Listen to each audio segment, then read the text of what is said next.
Ito ang lasa ng Baiweihong.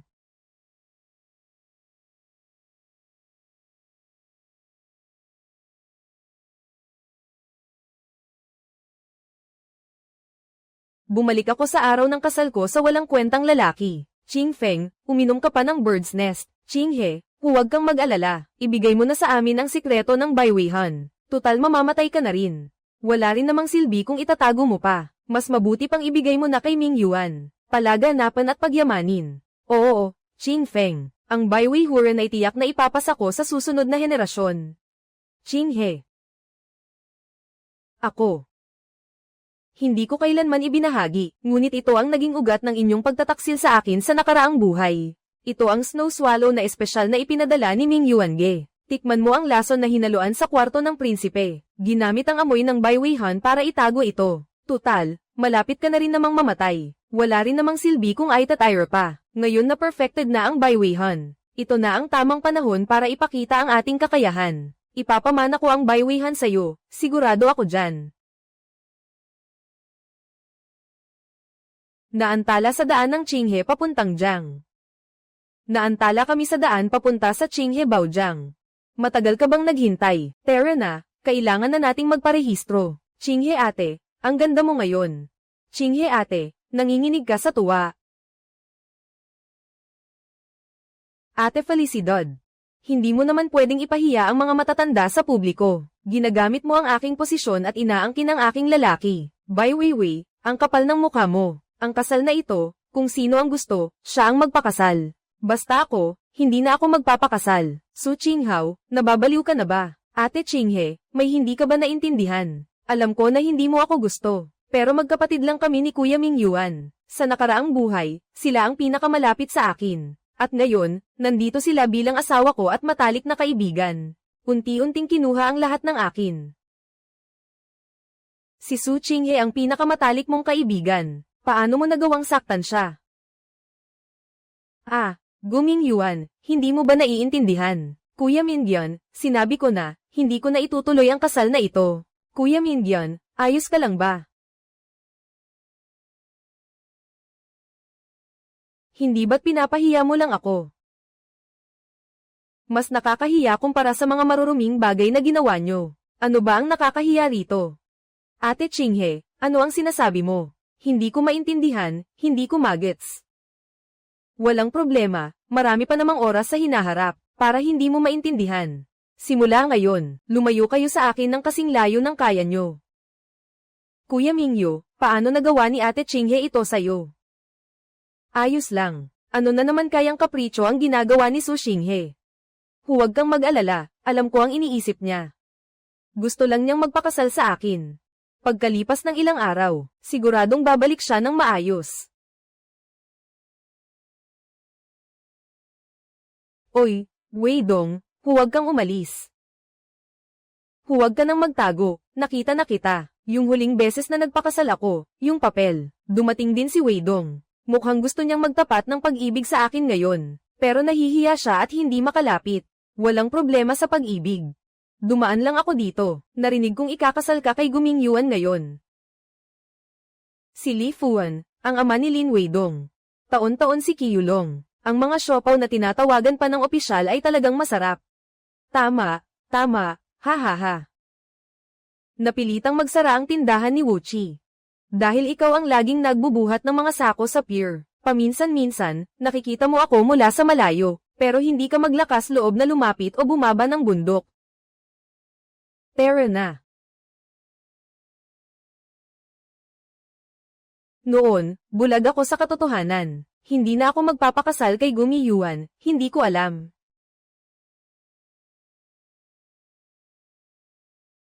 Ano ang gusto mo? Kahit ano, basta gusto mo. Ikaw talaga. Tama, kumusta na yung steamer na binigay ko sa'yo nung nakaraan? Sabi ng tatay ko, masarap daw ang siomai kapag ginamit ang steamer na yon. Malapit na bang magtanghali? Bilisan mo, sumama ka sa akin sa Moon Tower ngayon.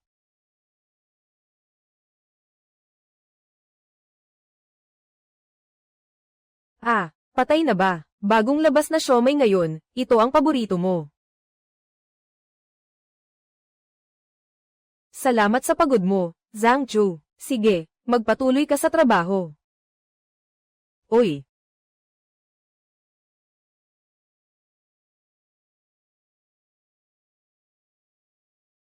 Tay, huwag kainin yan, may problema sa palaman nito.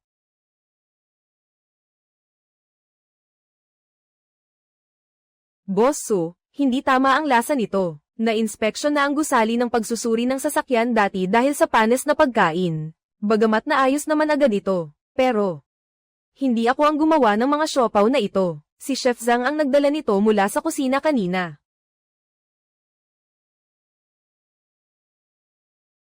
Tingnan ninyong mabuti. Ang tunay na jade dumpling ay nakatala sa gabay ng madaling araw. Matamis at malasa sa unang kagat, may naglagay ng ibang bagay sa palaman. Hindi ito gawa ng tatay ko. May gustong man-ire sa akin. Si Zhang Chu kaya. Qinghe, tawagin mo si Zhang Chu sa likod. Qinghe, sasama ako sayo. Boss Su, huwag kang mag-alala, umupo ka muna at magpahinga. Tatay, nahanap ko na si Zhang Chu. Zhang Chu, sinundan mo ako ng ganito katagal. Saang bahagi ba ako nagkulang sayo? Bakit mo kailangang gawin to, Miss 40,000? Hindi ko naman intensyong saktan kayo sa susunod. Bakit ang mga bawsi ngayon ay iba? Kumpara sa dati, hindi ako, parang ikaw ang tingin ni Ginoong Go. Pinapabago niya ang pampalasa ng puso ko, at ilagay sa iyong siomai, para matikman mo at mabigyan ka ng sorpresa. Sinabi niya bang ilagay mo, ilalagay mo na lang.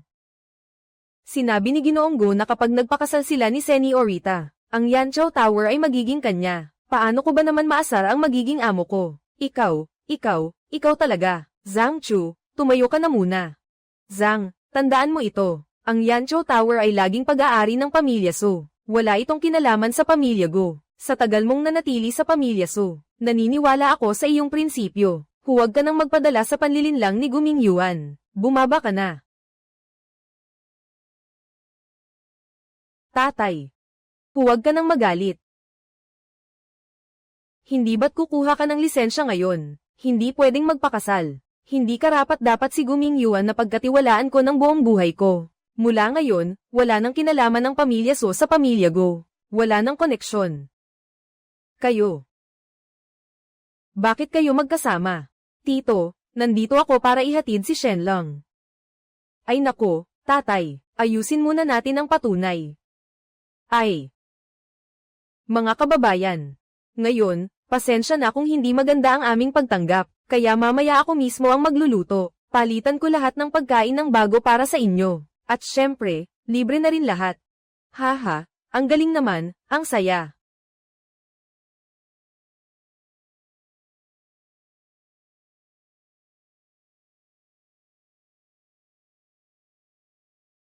Oy, Wyden, nandito ka na. Grabe, tingnan mo, pawis na pawis ka sa pagtakbo. Umupo ka muna. Tikman mo ito. Ano, matamis ba? Mas matamis kaysa sa gawa ng nanay ko. Oh, sige. Kakain ka pa ba? Oo, kakain pa.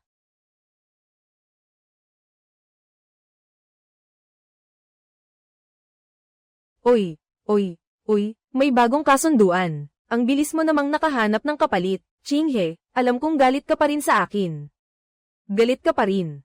Pinagawa ko ito sa kusina para sa iyo. Ang paborito mong Asmondas cake, huwag ka nang magtampo. Wow, salamat po, tita.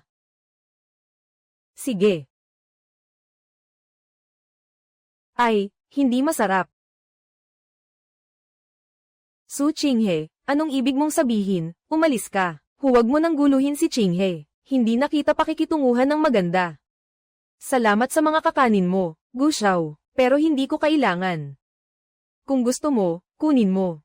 Kung ayaw mo, itatapon ko na lang. Pakiusap, umalis na kayo ngayon. May negosyo kaming gagawin. Ate Qinghe. Si Kuya Mingyuan nga sobrang nagpapakumbaba na. Ikaw pa rin ang hindi tumitigil. Huwag mong kalimutan, dati gusto mong kumain ng castanhes mula sa South City. Si Kuya Mingyuan ang tumakbo ng 3 kalye para bilhin iyon para sayo. Eh bakit hindi mo naman sabihin? Pagkatapos niyang bumili ng castanhes, agad siyang pumunta sa inyo, at kinuha pa ang mga pampalasa sa kusina namin. Ikaw ba ang palihim na nagbigay kay Guming Yuan? Hindi ko ginawa iyon. Noong araw na iyon, nakita ko mismo sa kusina, nakita kitang palihim na kumuha ng maliit na porselanang bote. Huwag kang magpalusot, Jinko. Alam kong nagtatampo ka pa rin. Tama na, umuwi ka na sa akin. Ikaw lang ang mahalaga sa akin. Guming Yuan, pwede bang magpakita ka ng konting hiya? Kung sino ang gusto mong mahalin, mahalin mo siya. Basta ako, hindi ako interesado. Tama na, Chinghe. Alam ko na nagtatampo ka pa rin. Ngayon, hindi kita papatulan. Pinapatawad kita. Ang negosyo ng Yangqiao Tower ay sobrang hina ngayon. Mas mabuti pang kausapin ko si Tito Su tungkol dito. Mula ngayon, ang Yangqiao Luo ay makikipagtulungan sa pamilya Go. Ang pakikipagtulungan ay sa pamilya Go. Ako ang magbibigay ng kapital. Ikaw ang maghahanda ng mga putahe. Ito ang kasunduan sa pakikipagtulungan na isinulat ko. Tingnan mo. Mula ngayon, hindi ka na rin gaanong mapapagod. Pagkatapos mong pumirma, bibigyan kita ng 10 piso bawat buwan bilang allowance. Ang ginoo ng pamilya Guo ay napakagalante. Siyempre, basta't maging maayos tayo. Kapag maayos tayong dalawa at nagpakasal, ang mga bagay sa pamilya Su ay magiging mga bagay ko na rin. Mula pagkabata, palaging sinasabi ng tatay ko na hindi ko mapapantayan si Su Chinghe. Ngayon, nakuha ko na ang pagkakataon. Tingnan natin kung ano ang masasabi niya. Ako. Bakit kailangan kitang makipagtulungan?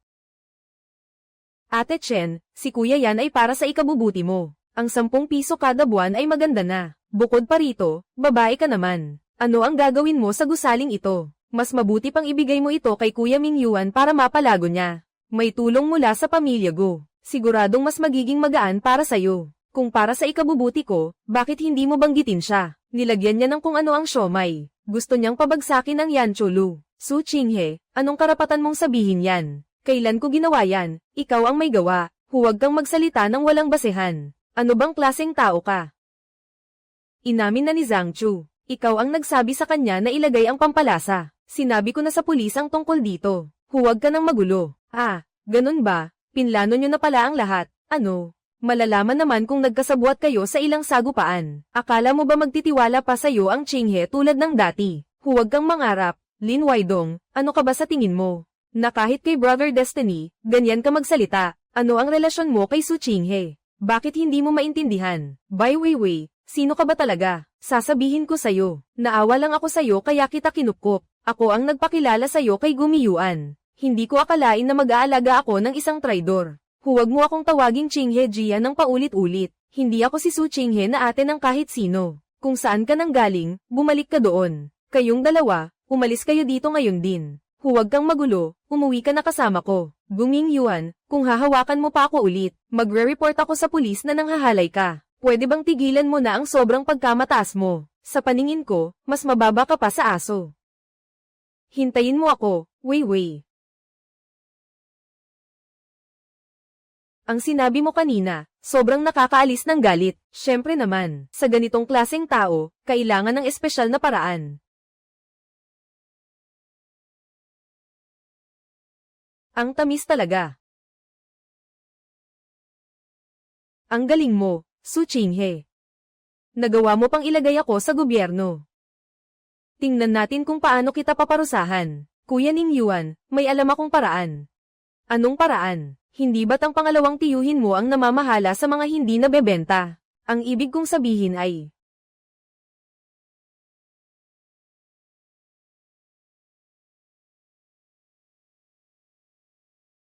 Chinghe, bata.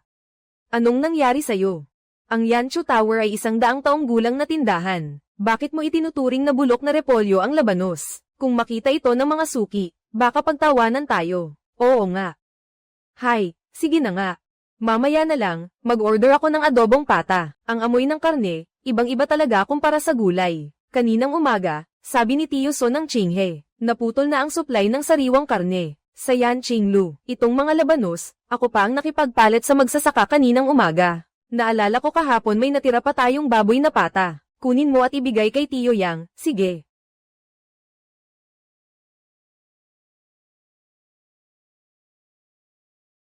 Uy, Ate Chinghe. Itong sirang labanos ba ang bagong putahe mo? Akala ko pang pakain sa aso sa kusina. So Tiango, matagal ko nang sinabi, na wala ako, hindi mo mapapatakbo ang Yangqiu. Bakit ngayon pati karne hindi mo na kayang bilhin? Bakit hindi ka magpakumbaba sa akin? Ipapadala ko sa'yo ng tagapamahala ang 10 kilo ng mga buto-buto, para hindi ka dito magtagal. Yang Shu, itong sabaw ng labanos, niluto ko ito ng 3 oras. Nilagyan ko ng bago kong timplang pampalasa. Baka magustuhan mo ang lasa nito. Ay, Chinghe ate, pasensya na. Hindi ko talaga sinasadya. Pero mukhang walang lasa ang pagkain mo. Kahit matapan, ayos lang. Paano kaya kung hayaan mo si Mingyuan na samahan ka kumain ng mas masarap? Mas maganda ito kaysa sa simpleng labanos mo. Tama ba? Bakit? By Weiwei, sinadya mo talaga. Kuya Ningyuan, hindi ko talaga sinasadya. Paano niya nagawang sigawan ako ng ganito? Ginawa ko lang naman ito para magkaayos tayo. Si Lin Waidong na matagumpay. Anong karapatan niyang pakialaman si Weiwei? Su Chinghe, bilasan mo at papag-sorry mo siya kay Weiwei. Uncle Yang, huwag mo na siyang pansinin, tikman mo ito.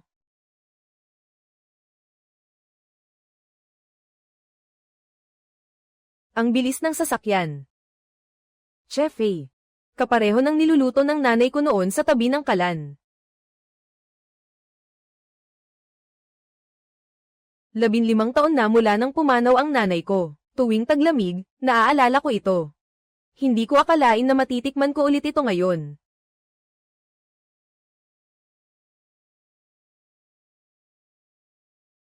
Ito ang paraisong iyon. May halong amoy ng alak at usok ng kahoy. Ito ang amoy na naamoy ko noong bata pa ako habang naghihintay ng pagkain sa tabi ng kalan. Walang pagkakaiba.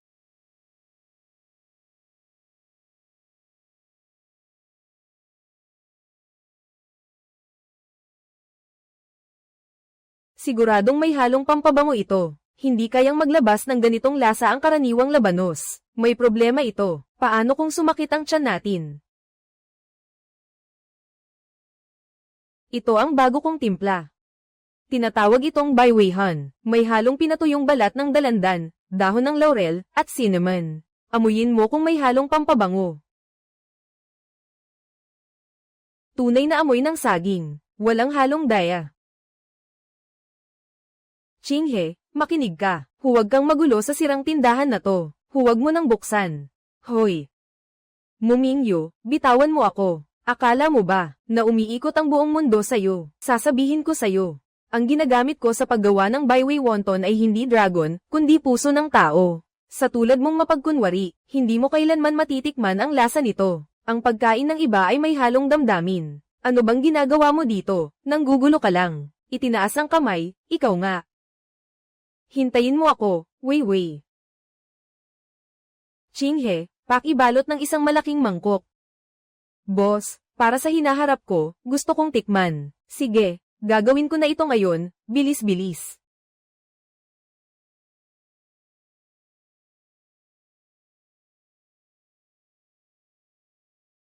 Ito ay ayon sa nakaraan kong sarili, na muling inayos ang lasa ng daang lasa, ngunit mas mainit kaysa sa nakaraan. Buti na lang noong bata ka, paborito mo ang editor-in-chief. Kagabi, ginawa ko ito ng magdamag. Hindi ko alam kung magugustuhan mo.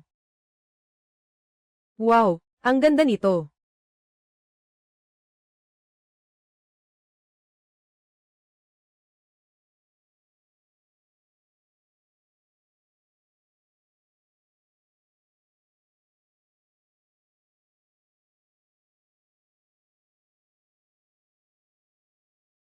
Ah, iyon.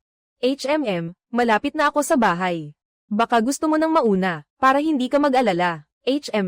Salamat. Sige, ako na ang bahala sa iyo mula ngayon. Sa wakas nasabi mo na rin yan. Simula ngayon, kahit anong mabigat na trabaho sa bahay mo, o anumang hirap na mararanasan mo, pwede mong sabihin sa akin. Basta kaya kong tumulong, tutulungan kita. Huwag mo nang akuin mag-isa ang kahit anong problema sa hinaharap. Sige. Ito ang paborito mong asim na candy.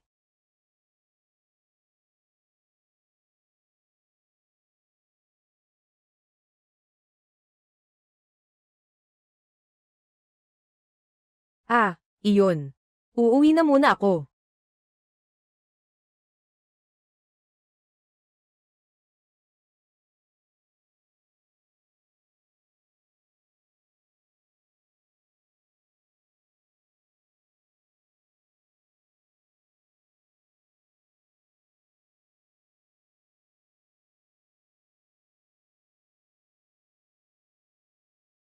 Tama.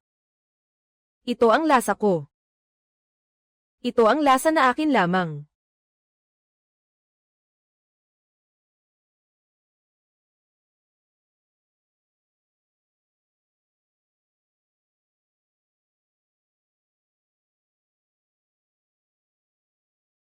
Noong ako'y 15 taong gulang, ako mismo ang lihim na gumawa ng pampalasa.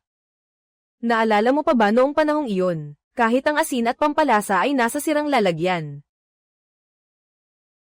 Ang mga libingang ito na hindi naduraj, ay dahil maliit pa ang lakas ko noon. Kaya hindi ko naduraj.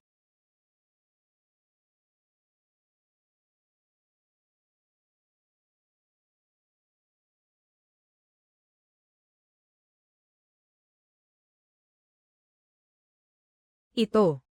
Hindi ba ito ang kahon ng pampalasa na ginagamit ng tatay ko? Ang mga pampalasa sa loob nito, mas may sensin pa ito ng 10 beses, kumpara sa orihinal na halo ng lasa.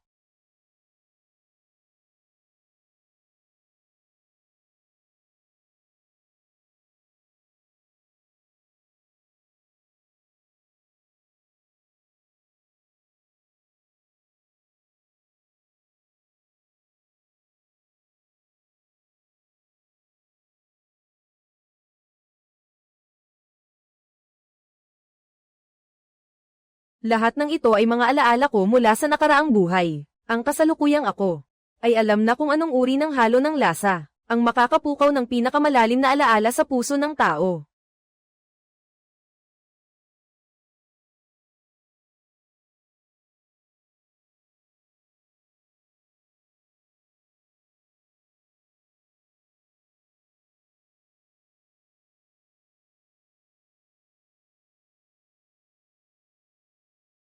Itay. Chinghe, bakit gising ka pa ng ganitong oras? Kukuha lang ako ng 2 pampalasa para sa lutuin bukas. Matulog ka na ng maaga.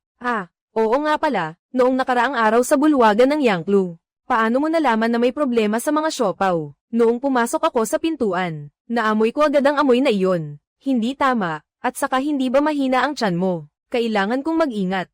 May tinatago ka ba sa akin kamakailan? Ay nako, tatay, anong itinatago ko sa iyo?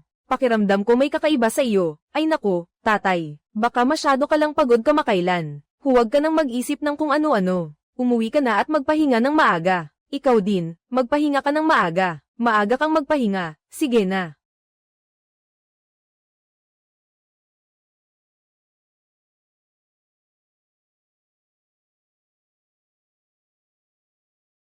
Chinghe, tingnan mo, tumaas na naman ang benta ng sabaw nating labanos. Talaga ba? Hindi ba dahil sa'yo yan? Chinghe.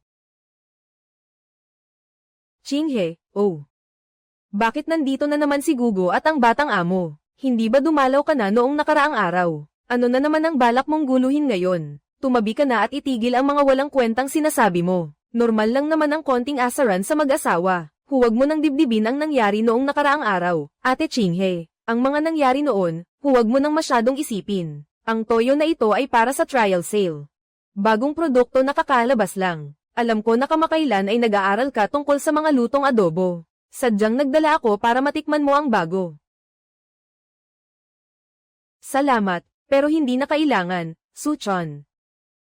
Huwag kang bastos at walang utang na loob. Noong panahon na ang inyong yan, Kiyulu ay nagkaproblema dahil sa isyu ng kaligtasan ng pagkain. Kung hindi dahil kay Ming Yuange, matagal na kayong nagsara. Sabihin mo, mali ba ang sinabi ko? Iniligtas mo ang buong pamilya nila. Dapat lang na magpasalamat siya sa'yo. Kung hindi, hindi lang ang nanay mo ang mamamatay. Pati ang tatay mo, hindi rin mabubuhay. By Weiwei, sasabihin ko sa'yo ngayon, kung ang mga tao ng pamilya So ay mabubuhay o mamamatay, wala kang kinalaman dito. At kung ano ang pakikitungo ko, Su Chinghe, sa kahit sino. Wala kang kinalaman dito kahit kaunti. Su Qinghe, paano mo nagawang manakit ng tao? Bilisan mong humingi ng tawad kay Weiwei. Napakawalang pakialam mo. Tumahimik ka, may karapatan ka bang magsalita dito? Ano ngayon kung sinaktan ko siya? Ngayon sasabihin ko sa'yo, by Weiwei, kung mangangahas ka pang sampain ang mga magulang ko gamit ang bibig mo, kakainin ko siya agad. Narinig mo ba? Patigilin mo siya agad. Kung magsasalita pa siya ng kalokohan, hindi na kailangang kumilos ang Qinghe. Ako na ang magpapalayas sa inyo. O sige, Su Qinghe, magaling ka talaga. Hindi ba't marunong ka lang magluto? Ano bang ipinagyayabang mo? Kung may kakayahan ka, magpaligsahan tayo sa iba, hindi ka ba titigil? Sige, ano ang gusto mong ay paligsahan? Magpaligsahan tayo sa pagkwenta. Tingnan natin kung sino ang mas mabilis at mas tama. Sa harap ng lahat, may lakas ng loob ka ba? Mas mahirap ang pagkwenta kaysa sa pagluluto. Sa kooperatiba ka nagtatrabaho bilang accountant, pondo ng pera. Simula nang makilala kita, hindi ka pa nakakapagbalanse ng libro. Kahit tanggapin mo ang hamon, hindi pa rin tama ang resulta. Sino ba ang hindi nakakakilala sa'yo? Si Bai Weiwei dati ay accountant sa kooperatiba. At ano naman ngayon? Bakit? Hindi ba siya nagbibilang ng libro sa araw-araw? O baka naman hindi mo talaga alam magbilang? Sige, magpaligsahan tayo. Sabihin mo kung paano tayo magpapaligsahan. Qinghua, huwag kang magpadalos-dalos. Walang problema, Tiyo Liang. Pakiabot mo sa akin ang mga talaan ng kita nitong nakaraang buwan. Bilangin natin ang kabuuang kita sa isang araw. Tingnan natin kung sino ang unang makakabuo ng bilang. Ang nagsabi ay kailangan humingi ng tawad sa publiko. At kailangan ding lumuhad sa publiko. Simulan na.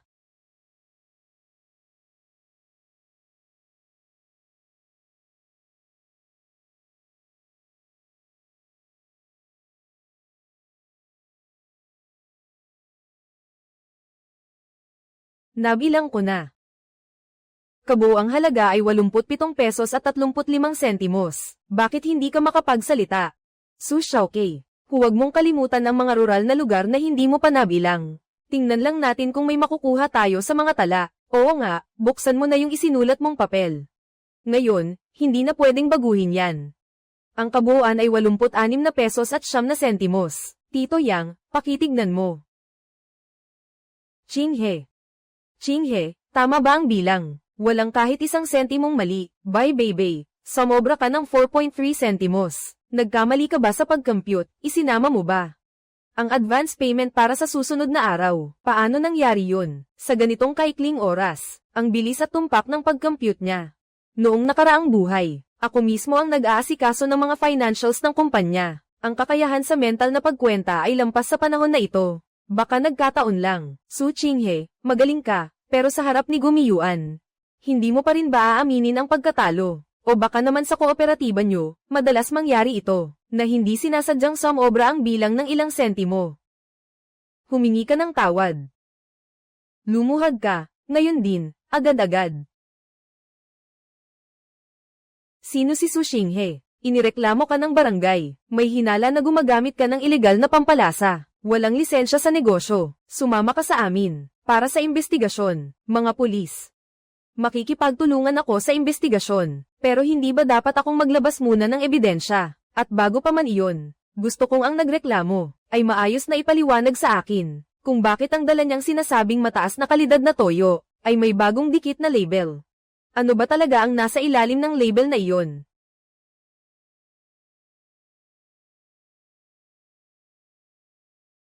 Uy, itong sinasabing mataas na kalidad na toyo, nakasulat dito na ito ay industrial na alkali water. Hoy, ginagamit mo ang industrial na alkali water bilang toyo. Anong balak mo? Nakakalaso ng industrial alkali water. Sino ang iinom niyan? Huwag tanungin ang babae. Ipaliwanag mo sa akin kung ano ang nangyayari dito. Hindi namin alam, wala rin kaming alam. Ang toyo na ito ay kinuha ng pagong mula sa bus. Hindi rin namin alam kung bakit ang toyo ay naging industrial na alkaline water. Hoy, bilisan mo at sabihin mo. Baka nagkamali ako. Hindi ko sinasadya, nagkamali. Espesyal na kinuha mula sa distributor sa lungsod ang bagong premium na produkto. Talagang naglagay sila ng bagong label. Napaka-eksakto naman ng timing mo, kasama. Hinala ko gusto nilang gamitin ito para sir-an ako. Para palabasin na may problema ang pagkain ko. Sakto lang na nakita ko ang problema sa label. Tama ba? Kayong dalawa, sumama kayo sa akin. Pag-usapan natin ang gamit at pinagmulan ng industrial material na ito. Mga kasama sa pulisya, tungkol sa sinasabi nilang paggamit ko ng ipinagbabawal, na pampalasa at pagnenegosyo ng walang lisensya. Lahat ng ito ay pawang kasinungalingan. Ang mga pampalasa ko ay narito lahat. Pwede ninyong suriin anumang oras. Tungkol naman sa lisensya sa negosyo. Ito, kakakuha ko lang ng lisensya para sa aking sariling negosyo. Tingnan mo. Sabi ko na nga ba, si Chinghe ay gumagawa ng mga tamang bagay. Sumama kayo sa akin. Hindi ito pagkakaintindihan. Sandali lang. Ang mga nasa kulungan ay mali ang paratang. Kung mali ang paratang, hindi ba dapat mananagot sa batas? At kailangan talagang alamin ang pinagmulan ng bagay na ito. Ang bagay na galing sa kooperatiba. Paano naging industrial na alkaline water ito? Ikaw ang gumawa ng desisyon ng walang pahintulot, at maaaring magdulot pa ng problema. Makinig ka muna sa akin. Bakit ko nga ba nakalimutan ito? Kasamahan, ako ang nagkamali. Kinuha ang peking apoy. Wala itong kinalaman sa iba. Kasama, sumama ka na lang sa akin sandali. Hoy, hoy.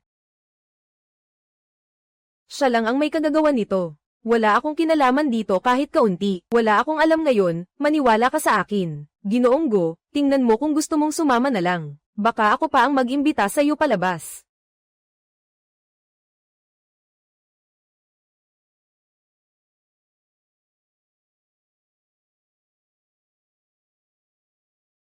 Makinig ka mabuti. Weidong, bakit ka nandito? Oy, umupo ka muna. May sasabihin ako sa'yo. Si Wu Nana, yung may-ari ng breakfast stall sa kanto. Gusto niyang bumili ng ilan sa iyong baiwehan. Dahil dito, halos nagkagulo na ang pamilya Go. Oo, si Wu Nana. Hindi ba't palagi niyang ginagamit ang mga rekado ng pamilya Go? Sa totoo lang, si Wu Nana ay isang tapat na tao. Wala siyang masamang intensyon. Ano ba ang kayang gawin ni Su Chinghe? At saka, nagbigay na ng salita ang pamilya Go. Sino man ang gagamit ng kanilang mga rekado ay magkakaroon ng supply ng materyales. Kaya't masasabi kong ako pa rin ay isang Go. Kung hindi mabenta ang wonton na may dagdag na sangkap, ako, si Lin Weidong, ang magbabayad ng 3 buwang halaga ng harina. Pero kailangan nating magkasundo muna. Kailangan nating gumawa ng kasunduan. Ang sangkap na ito ay para sa iyo lang at hindi mo pwedeng ibenta sa iba. Kuya Chengning, dahil magkapit-bahay tayo, ibibigay ko na sa iyo ang pabor na ito ngayon. Pero kung masisira ang pangalan ko, ikaw ang mananagot. Walang problema. Salamat, Boss Wu.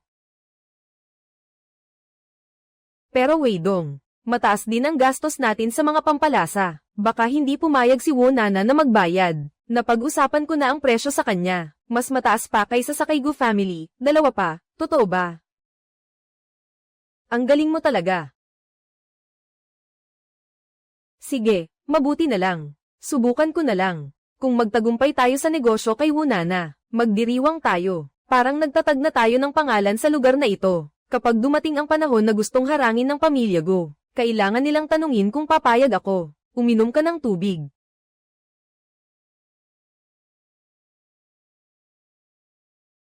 Kuya Lin, tingnan mo. Kamakailan lang, ang negosyo ko ay sobrang lugi dahil sa mga Go. Makakatulong ba sa akin ang baiwehan, Lin? Kuya Lin, hindi maganda ang negosyo ko kamakailan lang. Pwede bang konti lang muna ang bilhin ko? Walang problema, Nana. Ito, libre ito para sa'yo. Pero kailangan mong tandaan, kailangan mong gamitin ito kaagad. Kung gagamitin mo ang salitang cool, mawawala ang kaluluwa. Paano ito? Paano ito parang noong bago mamatay si Lola? Hawak niya ang maliit na pabangong iyon. Ang liit nito. Hindi ito posible. Wow, ang bango. Ano ito? Ano itong napakabango? Ang amoy na iyon. Ano itong napakabango? Ano itong napakabango? Bossing. Bakit ang bango ng wonton ngayon? Pahingi ng isang mangkok, ako rin. Pahingi ng isang mangkok, pahingi ng isang mangkok, ako rin. Darating na. Ang bango talaga ng wonton na ito. Ang sarap naman nito, ang lasa nito. Ito ang lasa ng wonton na niluluto ng nanay ko noon. Miss, paano nangyari ito? 10 taon nang wala ang nanay ko. Bigyan mo pa ako ng 10,000. Gusto kong dalhin ito para matikman ng nanay ng mga anak ko. Sige, gusto ko rin, gusto ko rin. Bigyan mo rin ako ng isang mangkok, gusto ko rin. Gusto ko rin, gusto ko rin ng isang mangkok. Ate Chinghee, itong mga wonton ko, sandali lang ubos na. Ang galing talaga ng pampalasa mo. Hindi. Ate Chinghee, Boss Su, ang pampalasa mo ay talagang kakaiba. Ang amoy pa lang, nakakaalala ng bahay. Kapag natikman, naaalala ang mga alaala noong bata pa. Paano mo ba nagagawa ito? Ay naku, sa totoo lang, napakasimple lang nito. Gamitin lang ang pinakasimpleng sangkap, basta tama ang timpla ng apoy. Kung sa tingin mo ay magagamit mo ito, araw-araw kitang dadalhan nito. Napakaganda, sobrang ganda nito. Salamat sa iyo Ate Chinghee, salamat sa iyo Kuya Lee. Ikaw lang ang aking tagapagligtas. Kung maganda ang gamit, bukas dadagdagan pa namin ang padala sa iyo. Ang tapang talaga ni Su Chinghee. Naglalakas loob siyang agawin ang negosyo ko. Si Ning Yuan, puro kalokohan ang mga ginagawa niya. Sa tingin ko, naiintindihan nila ang sitwasyon. Nasaan ito? Ito ang lamig ngayong araw. Ilang araw pa ba ang lamig? Diyos ko, napakasama ng loob nila ngayon. Ngayon, huwag kang kakain ng pagkain mula sa kanila. May lason ang pagkain nila. Kagabi, kumain ako at nagsuka ako. Damyugo pa buong gabi. Aray, sobrang sakit. Tumayo ka muna. Opo. Yaya Leo, kung masakit ang tiyan mo, pumunta ka sa ospital para magpatingin. Tingnan mo kung dahil ba ito sa pagkain mula sa Happy Family.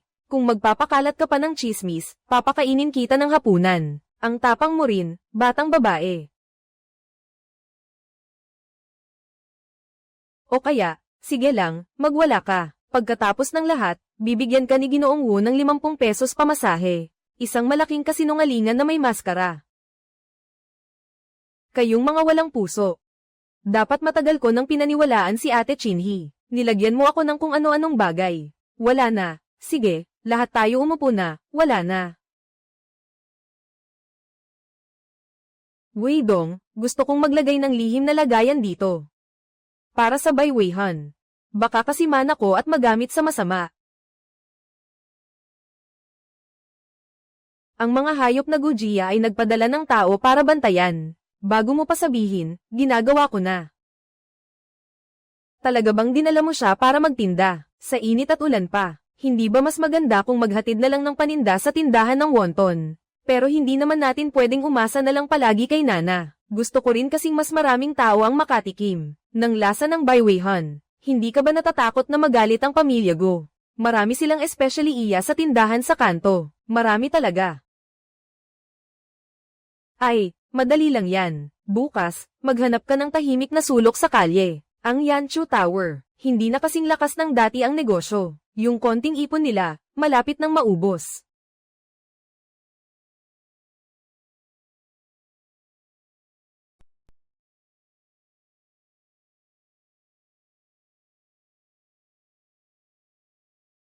Wide, dumating ka na.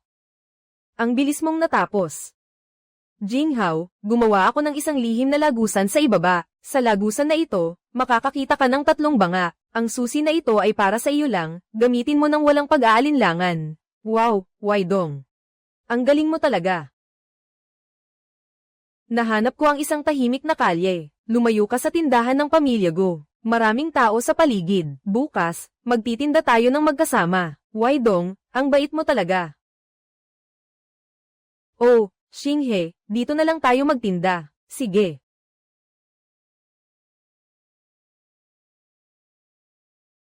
Tulungan mo akong ayusin ito. Ilagay mo muna sa taas. Ito naman sa ibaba. Sige.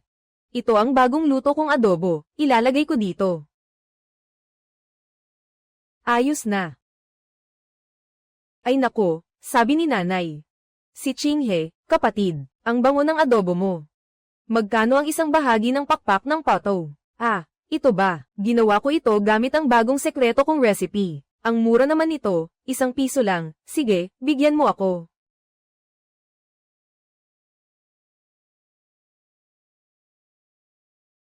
Grabe, ang galing talaga. Parang katulad ng ginagawa ng lola ko noong bata pa ako. Mas mabango pa ito kaysa sa ginagawa ng pamilya mo, 10 beses.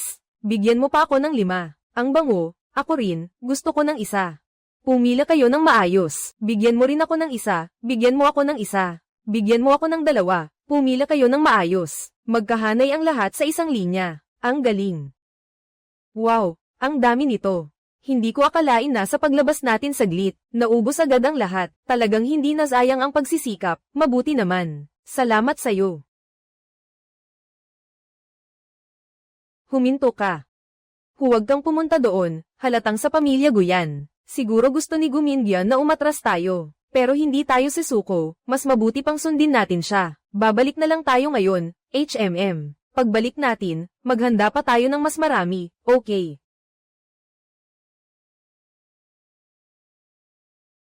Mula pagkabata, lagi akong sinasabihan ng ama na sundan si Soo Jin-hye. Ngayon, isa na siyang masamang babae. Nagawa ko ang isang recipe na tinatawag na Baiweihan. Kapag nalaman ito ni tatay, sasabihin na naman niyang wala akong silbi. Kuya Mingyu. Talaga bang gusto mong panoorin si Soo Jin-hye na walang hiya, na agawin ang iyong kasikatan? Yung bulok niyang pwesto, halos nasa tapat na ng tindahan niyo. Pinapabili ko na yung formula. Nakakabaliw nga. Yung materyales nila parang katulad ng sa atin. Sabi ni Yaya Leo. Maraming tindahan ang gustong palitan ang kanilang mga pintuan. Sa tingin ko, gumagamit siya ng maduming paraan. Hindi ka naman siguro. Siguro may natatangi siyang lihim na formula. Habang hindi pa siya lumalago, nakawin natin at dagdagan ang produksyon sa pabrika natin. Hayaan natin siyang magutom. Alam mo na. Si Lin Weidong ay laging nasa tabi niya para protektahan siya. At saka, si Soo Jin-hye, ang babaeng iyon, ay tusaw na parang lobo. Matagal ko nang pinapanta ang mga tao para mag-imbestiga. Tuwing umaga, siguradong lalabas siya para mamili ng mga sangkap. 2 tao lang ang kailangan para makapasok sa bakuran. Hindi ba natin makukuha ang simpleng materyales para sa pampalasa?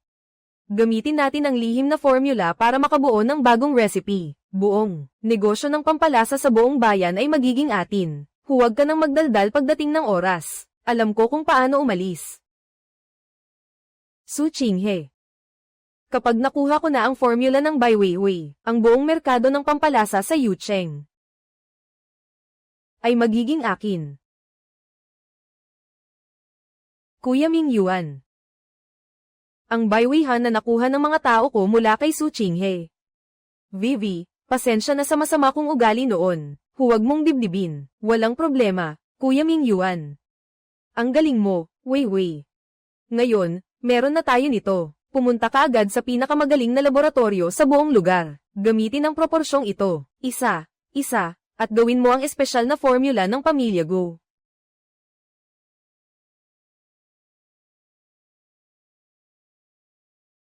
Kuya Mien, ayon sa utos mo. Peking mga sangkap, ang ginawa kong guhiya Baiwei siyang ay tapos na. Nailagay na lahat. Soo Jin-hye. Akala mo ba na maitago mo ang mga sangkap mo? Ngayon ang Baiwei siyang ay nasa akin na. Sa hinaharap ang Baiwei Hu ay dapat palitan ng apelyido. Agad na dagdagan ni Weiwei ng 10 beses ang produksyon. Mas mababa ng 30% ang presyo kaysa kay Soo Jin-hye. Gusto kong malaman ng lahat. Nawala siyang halaga kung wala ako. Ni sa panaginip hindi inakala ni Soo Jin-hye na ang kanyang buhay ay nasa mga kamay na natin. Agad na ipaalam ni Weiwei sa lahat ng tindahan. Kailangan mapuno ang mga paninda sa loob ng 3 araw. Gusto kong gawin ang Oil City, mapuno ng mga produkto ng guhiya Baiwei siyang. Kuya Mingyuan, ano sa tingin mo? Kailangan ko bang maghanap ng tao para mag-promote sa kanyang pwesto? Hindi na kailangan. Hintayin na lang natin na walang pumansin sa Baiweihan niya. May mga tao na kusang magtatapon ng sabaw sa kanya. Ang kailangan lang nating gawin ngayon ay palaganapan ng pangalan ng guhiya Baiwei siyang. Mingyu. Masama ang balita. Sinasabi ng mga distributor natin na hindi masarap ang Baiwei siyang. Lahat sila gustong magbalik ng produkto. At ang mga pangunahing tindahan ay naibalik na rin ang mga ito. Sabi nila ang lasa ng Baiwei siyang natin ay mapait. Oo, kahit mga aso ayaw kainin ito. May nagsasabi pa na ginagaya lang daw natin ang Soo Jin-hye. At gusto nilang magbayad tayo ng danyos. Ano ang sinabi mo? Ang Baiwei siyang ng pamilya Gu natin. Paano magiging mas pangit ang lasa kaysa Baiweihan? Totoo ba, Mingyu? At saka si Soo Jin-hye ay kasalukuyang nasa Yangkyulo na hayagang ikinukumpara. Ano ang sinasabi nila? Sabi nila, ang byway siyang natin ay hindi kinakain kahit ng aso. Sabi nila na sa hinaharap ay boboycottin nila lahat ng pagkain ng pamilya Go. Mga walang kwenta, puro walang kwenta. Mga kababayan, kamakailan, maraming tao ang nagsasabing ninakaw ang aking pampalasa na Bywayhan, at ibinebenta pa ito bilang pekeng produkto. Sino ang nagnakaw nito? Ang sama naman nila. Ngayon, ipapakita ko sa lahat kung alin ang totoo at alin ang peke.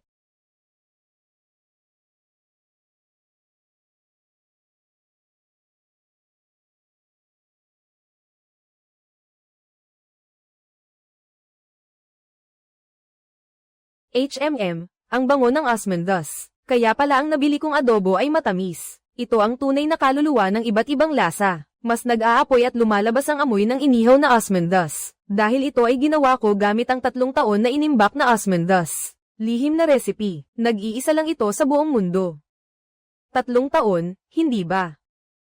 Napakabango naman. Ito ang pampalasa ng pamilya Go. Pasinggawin ko para maamoy ng lahat. Bakit ang tindi ng amoy nito? Bakit ang tindi ng amoy nito? Sa pampalasa ng pamilya Go, ginamit pa ang Huang Lian para magpanggap. Hindi ba siya natatakot na masira ang tiyan ng lahat? Ano ba yan? Peke, peke, lahat peke. Peke, peke, peke, nagsisinungaling ka. Malinaw na ang pamilya mo ang nag-akusa sa amin. Hoy, hoy, hoy, sinasabi mong inaakusahan kita. Pwede bang itanong kung anong ebidensya mo? Oo nga, totoo ito. Nasaan ang ebidensya? Kung hindi dahil sa'yo, palihim mong ninakaw ang bote ng base na may Huang Lian. Nabigo kang magnakaw, 18 metro ang balik, at dito ka nasira. Kung hindi mo aaminin, pumunta tayo sa pulisya para magharap. Oo, pumunta ka. Magkita tayo lahat. Nakita ko ng malinaw sa likod bahay nung gabing iyon. Ikaw ang nasa likod ng lahat ng ito. Matagal nang alam ni Chinghe na may ilang tao na hindi mapakali. Kaya't nagdala siya ng espesyal na sangkap na may mapait na lasa. Ito ay walang hanggan. Kung may tapang ka, ilabas mo ang ebidensya. Ito ang ebidensya. Ay nako, napakakuripot mo. Walang hiya ka sa pagsasalita. Napakapangkaraniwan, napaka nakakatakot. Walang hiya talaga. Isagawa ang pagbitay. Hintayin mo ako. Ay, huwag tumingin. Bumalik. Naniniwala ka ba? Maraming salamat sa lahat, sa tiwala at suporta ninyo kay Su Chinghe. Kaya naman, ngayong araw, bibigyan ko ang bawat isa ng isang bote ng Bywayhan. Sige. Halika. Salamat boss. Halika, salamat sa mabuting tao.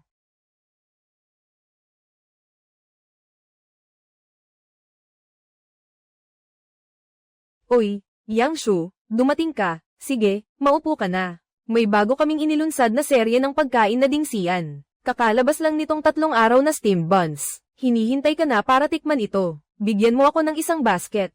Haha.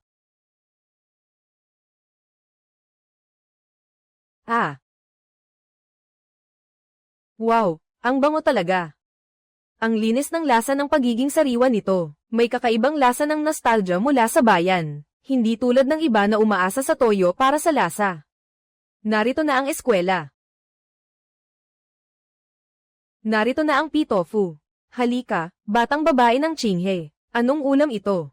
Uncle Yang, nandito ka na. Ito ang bago naming inobasyong putahe. Ang tawag dito ay Wang Tofu. Wang Tofu, ang ganda ng pangalan, ano?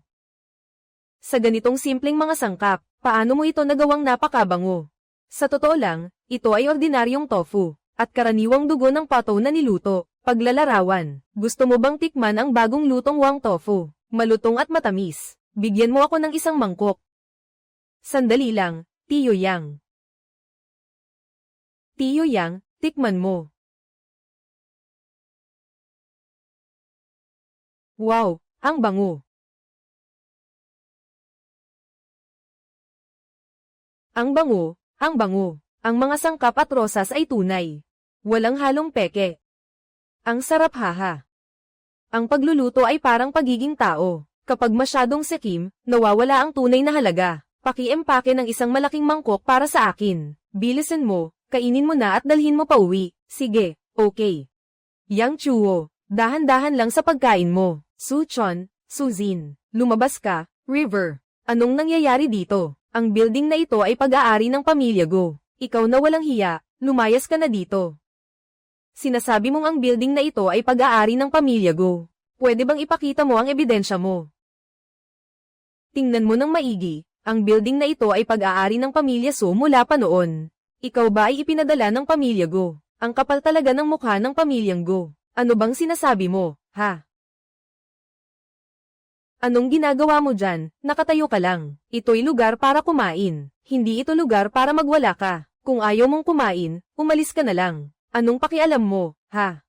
Huwag kang umalis, bayaran mo ang natapon mong siopaw. Hintayin nyo, hintayin nyo. Matagal mo nang pinabagsak ang pamilya Go. Pinahanap mo na ng maaga ang titulo ng lupa kay ama. Pasensya na, Tiyo Yang. Pasensya na talaga, Tiyo Yang, gagawin ko ulit para sa inyo. Ayos lang, hindi na kailangan. Tayo-tayo lang naman, sige magtrabaho ka na. Salamat, walang anuman. Itay. Ito.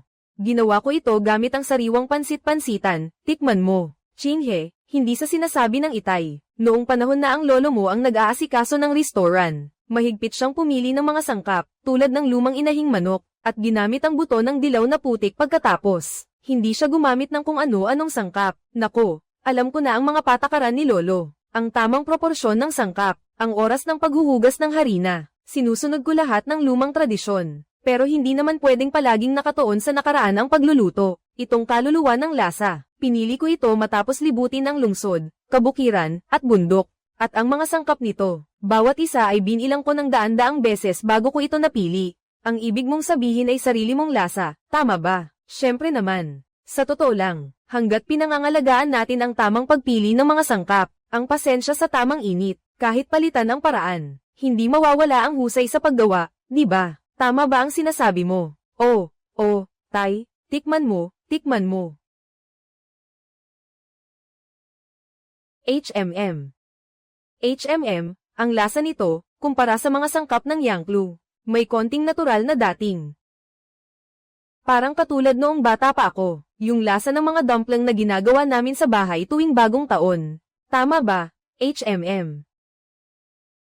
Anong nangyari kay Chinghe? Kaninang umaga, dumalaw si Gumiyo sa akin. Sinabi niyang iimbestigahan niya ang pamilya Su, tungkol sa isyu ng mababang kalidad na materyales noon, at tinakot pa niya ako. Sinabi niyang huwag ko siyang pipigilan. Nako, Tay, huwag mo siyang paniwalaan. Siguradong napagbintangan lang tayo noon. Alam ko.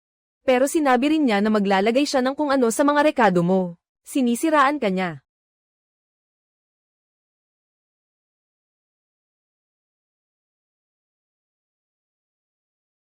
Sakto, may sasabihin ako sa'yo. Weidong, anong nangyari sa'yo? Parang nagmamadali ka. Sige, umupo ka. Huwag kang magmadali. Halika. Bakit hindi ka uminom ng tubig? Oy, Jinhua. Kasalubong ko lang kanina sa daan ang mga hayop na taga-Go. Ginagamit nila ang bulok na itlog ng pato para gumawa ng maalat na itlog. Nakita ko na ang mga itlog ay nangingitim na. Nilalagyan pa nila ng maraming asin. Talagang napakababa ng ginagawa nila. Oy, Weidong, pumunta ka at ihanda mo ako ng bagong itlog ng pato at ilang magaspang na asin. Sige, pupunta na ako. Si Boss Lin at Boss Su ay hindi nagbebenta ng pagkain sa bahay. Nagtitinda na sila dito. Bakit? Hindi na ba kumikita ang negosyo?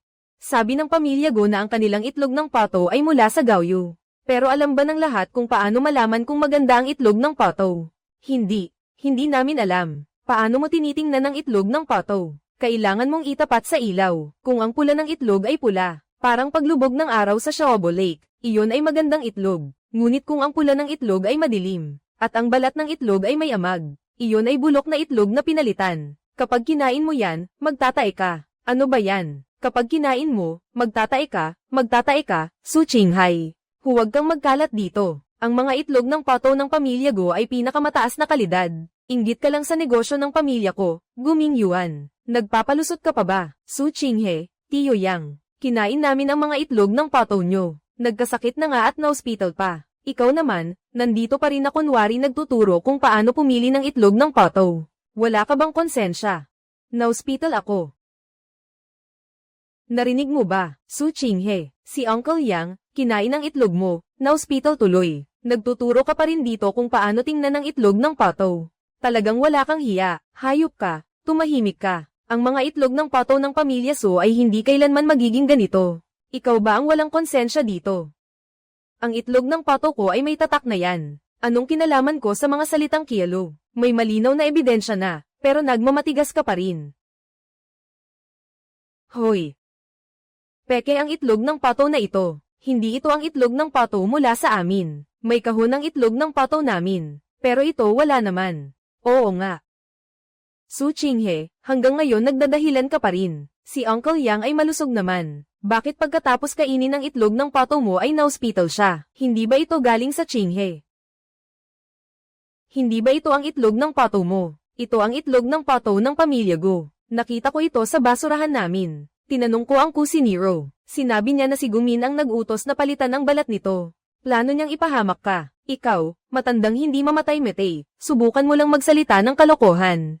Tingnan natin kung makakalayo ka kapag namatay ako. Ang mga mata ng mga tao ay malinaw. Imbes na mag-isip ka ng palusot dito, mas mabuti pang isipin mo kung paano mo ipapaliwanag kay Siyang Chen. Ano bang paliwanag ang sinasabi mo? Iyon ay, Su Qinghe, Lin Weidong. Hintayin mo ako. Pakakawalan kita. Sige, Guminbyan. Maghihintay ako ng maayos. Kung wala kang may pakitang ebidensya, ipapakita ko sa pulis ang sulat mo tungkol sa pagtatapon ng maruming tubig sa ilog. Ipapakita ko ito sa kanila. Diyos ko, ano ito, Diyos ko? Bakit ganito, bakit ganito?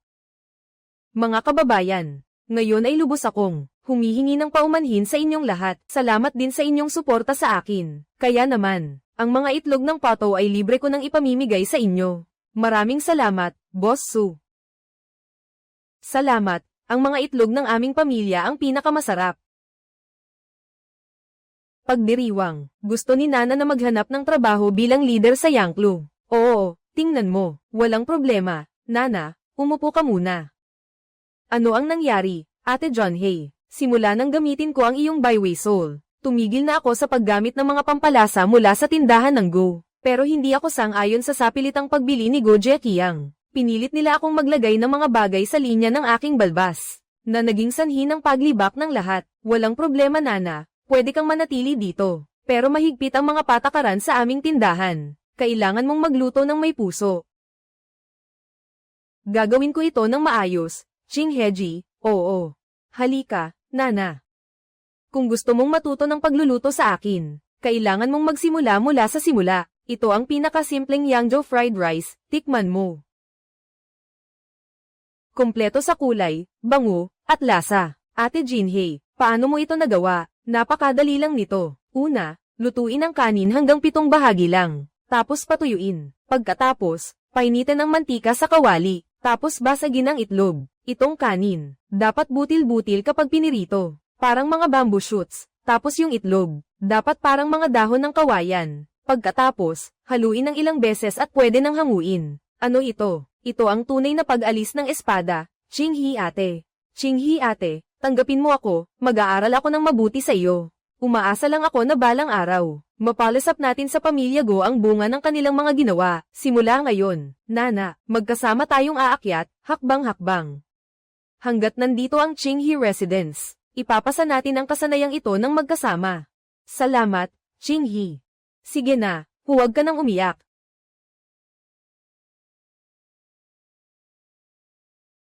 Si Wunana talaga, hindi matinag. Noon pa man, pabago-bago siya ng isip. Ngayon, ayos na. Diretso siyang pumunta kay Qinghe para maging alalay. Mas mabuti pa ganito. Mag-isip tayo ng paraan. Para gawing especially iyan natin si Wunana. At ipakuha sa kanya ang sikreto kay Su Qinghe. Tapos gamitin natin siya at itapon na parang aso. Maganda ang ideya mo. Tawagin mo na ang batang iyon. Hay na, ang tanga mo talaga. Hindi ka naman talaga pinagkakatiwalaan ni Su Qinghe. Ang lihim na recipe ng Bai Weihan. Hindi ko pa ito nabanggit sa'yo, di ba? Oo, nagkaroon tayo ng ilang hindi pagkakaintindihan. Kamakailan ko lang nalaman. Si Yaya Liu ang nagdesisyon na gawin iyon. Matagal na tayong magkasosyo. Hindi naman dapat umabot sa ganito. Ganito na lang. Magtulungan ulit tayong dalawa. Tulungan? Paano mo gustong magtulungan, Ginoong Go? Nakawin mo ang recipe ng Baiweihan at ibigay mo sa akin. Kapag nagawa mo, ikaw ang magiging punong kusinero sa aking restaurant. Mas marangya ang restaurant ko kaysa sa Qinghiju. Pero hindi naman masama ang pakikitungo sa akin ni Ate Qinghe. Tinulungan niya ako noong panahong nahihirapan ako. Tinuruan pa niya akong magluto. Ang babaeng iyon ay tuso. Naniniwala ka sa kanya. Ganito, ihalo mo ang sangkap na ito sa pagkain ni Su Qinghe para mapahiya siya. Hindi ko naiisipin ang nakaraan. Ipapautos ko sa tagapamahala na doblehin ang bayad mo. Aalis na ako, Ginoong Go. Magaling ang ginawa ni Weiwei sa pagkakataong ito.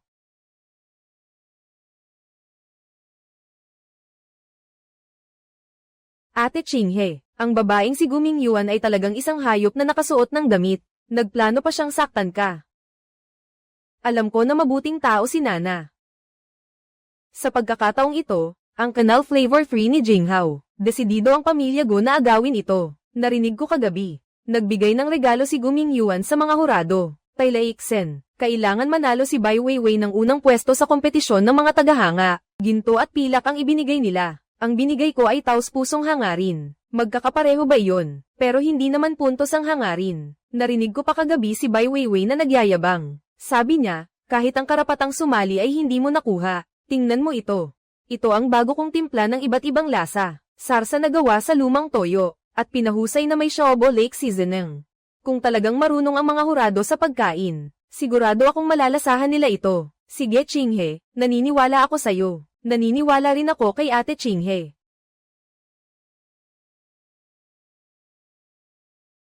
Kuya Ning Yuan, tingnan mo naman ang itsura niya, parang pulubi. Ni hindi man lang niya malinis ng maayos ang kalan. Tapos naglakas loob pa siyang makipagkumpitensya sa akin. Ang tofu ko na may crab roe. Ang disenyo ng pagkakaayos nito, lahat ay ginabayan ng pinakasikat na chef sa Yucheng. Tinulungan niya akong ayusin ito. Samantalang siya, tingnan mo lang ang paghiwa niya ng isda, nakakahiya. Kasing dugyot mo siya. Ni kalahati ng kalidad ng tofu ko, hindi niya matapatan. Huwag kang mag-alala, inayos ko na ang mga hurado. Binigyan ko si Uncle Yang ng 100 piso, paano niya hindi ibibigay sa'yo ang mataas na puntos? Inaanunsyo ko na ang opisyal na pagsisimula ng Canal Cuisine. Sige, sige, sige, sige.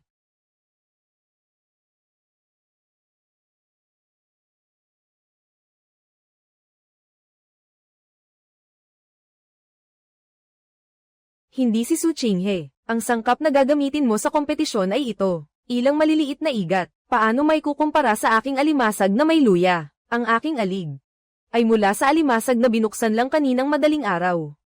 Ang halaga nito ay katumbas ng 10 basket ng maliliit na igat mo.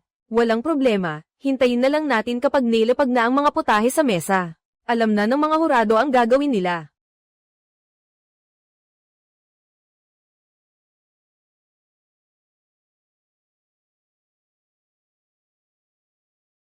Kung pag-uusapan si Bai Weiwei, kung hindi manalo ang putahe natin, mawawala ang perang ito. Huwag kang mag-alala, Ginoong Go. Natikman ko na ang tofu na may crab roe ni Binibining Bai. Talagang mapapahanga ka. Ano ba ang putahe ni Su Qinghe? Isa lang naman itong karaniwang pagkain sa kalye. Hindi ito makakarating sa mataas na antas. Huwag kang mag-alala.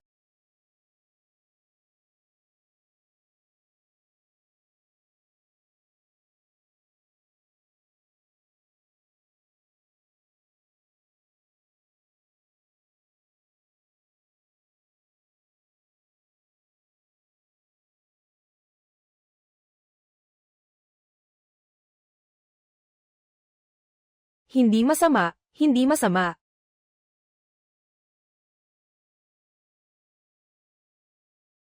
Ang sariwa ng alig ng alimango at lambot ng tokwa ay perpektong magkasama. Oo. Su Qiao, tingnan natin kung paano ka mapapahiya ngayon.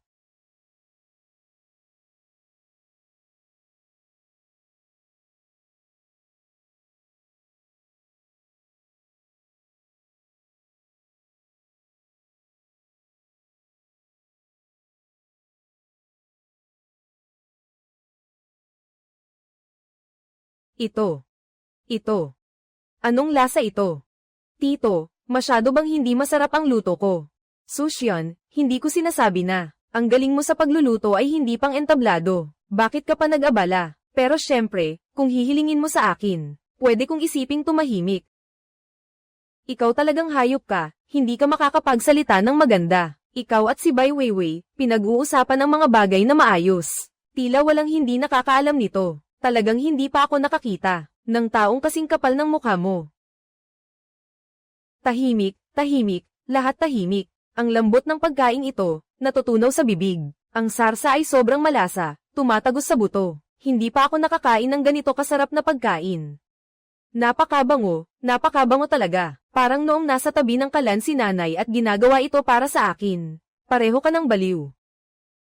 Kinuha mo ang 100 piso ko. Anong kinuha ang pera? Oo, kinuha mo ang pera. Anong nangyayari sa lipunan natin? Anong pera? Binubulsa mo ba ako? Hindi ko kailanman kinuha ang pera mo. Anong pinagsasabi mo? Hindi maaari.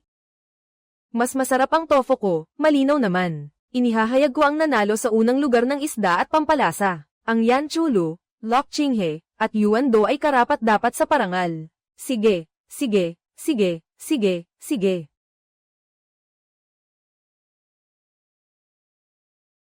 Kuya Ming Yuan.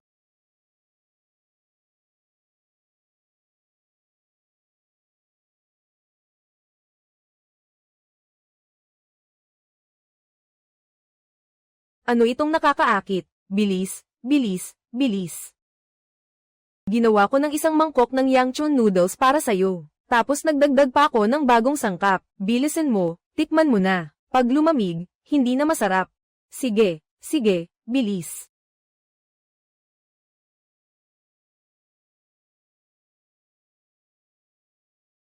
Bakit parang nalasahan mo ang ampalaya namin? Hindi naman, parang lang. Parang noong 10 taong gulang ako, naamoy ko ito sa likod ng bahay ninyo.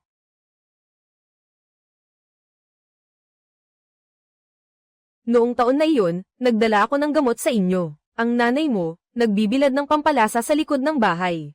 Ganito ang amoy, matamis-tamis. May halong kaunting amoy ng halaman. Noon, sinubukan ko pang ang isuot ito. Tapos, natatawa kang pinalo ni mama ang kamay ko. Kung iisipin, noong bata pa tayo, palagi tayong naglalaro ng bahay-bahayan. Gusto mong maging nanay. Si Guming Yuan ang tatay, tapos ako lagi ang anak. Sabay-sabay pa tayong tatlo na lumaki. Sino ba naman kasi ang mag-aakala na hindi ko siya makikilala ng maayos? Kung alam ko lang na ganun pala ka-plastic si Guming Yuan. Matagal ko na siyang iniwasan. Hindi lang yun ang naamoy ko nung araw na yun. Pagkatapos kong ihatid ang mga steamer, hindi agad ako umalis. Nagtago ako sa likod ng puno ng granada at nanood ng mga langgam na naglilipat bahay. Nakita ko si Gu Changshan, ang tatay ni Guming Yuan. Anong ginagawa ni Gu Changshan sa bahay namin? Nakita ko siya noon na may kasamang ilang malalaking lalaki na nagbubuhat ng mga sako. May nakasulat na eksklusibo ng Yanchao Building sa mga sako. Tapos, itinapon nila ang laman nito. Sa mabahong kanal sa likod bahay, nakita kong may lumulutang na pulbos sa tubig. Halos kapareho ng kulay ng Baiwei Soul. Wala nga lang itong amoy ng bulaklak ng Asmondas. Pagkatapos nilang itapon ang bag, pagkatapos, pinalitan nila ng ibang bag. Mas madilim ang kulay kaysa sa nauna. Nang ibinuhos, lahat ay napaubo. Si Gu Chao ay nagmura pa. Kung di mo kayang tiisin ito, paano mo ako lalabanan? Akala ko noon normal na pagpapalit lang ng produkto. Hindi ko na masyadong inisip, ngayon ko lang naalala habang kumakain ng noodles na ito.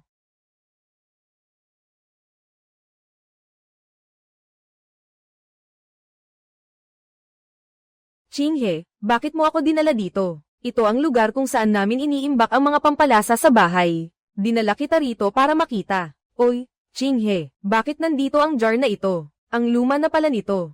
Ito ang paboritong gamitin ng lolo ko noong nabubuhay pa siya. Gusto ko lang itago bilang alaala.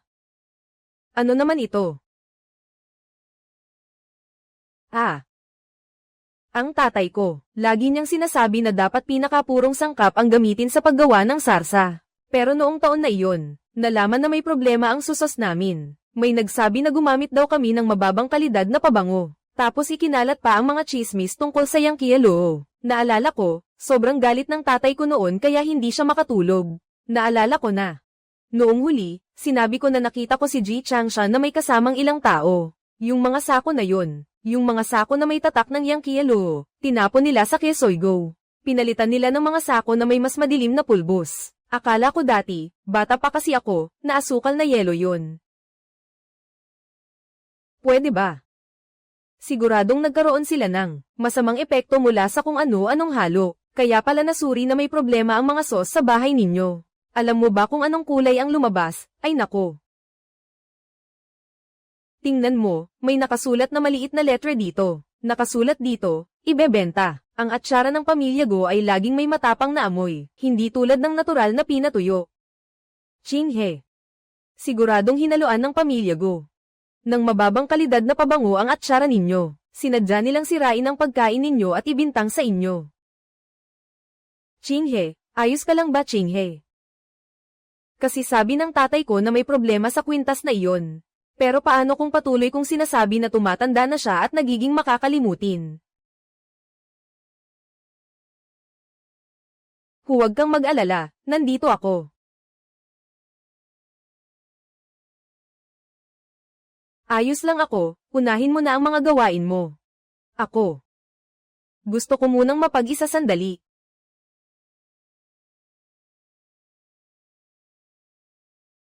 Itinatapon ni Gu Changshan ang magagandang gamit ng pamilya natin. Ang ipinalit niya ay ang mga bagay na sumire sa Su family Yankee Yellow. Lahat pala ng ito ay talagang para sa kapakanan ng pamilya Go. Pakinggan ang hinaing ng tao, alagaan ang pamilya. Gusto kong hindi na kayo makabangon. Kayong mga gumagawa ng masama, hinding-hindi na kayo makakabangon. Narito na ang pagkain. Salamat, boss. Miss, dagdagan mo pa ng 2 putahe para maiuwi ko. Magluluto ang asawa ko. Kaninang umaga, sinadya niya akong papuntahin ulit para bumili. Sabi nila yung sariwang lasa. Nakakaakit ng kaluluwa haha. Haha sige yang tiyo, yung 2 order mo, pinainit ko na sa kalan. Tama, itong isda, ginamit ko ang bagong pampalasa ng Baiweihan. Para lutuin ito, bagay na bagay sa Hawaii yang cuisine, yang tiyo. Nako, ang bango ng pagkain kahit nasa loob ng lalagyan. Mas masarap pa ito kaysa sa kinain ko sa tabing dagat. Hahaha, sige Miss Su, uuwi na ako. Sige, Uncle Yang, ingat ka.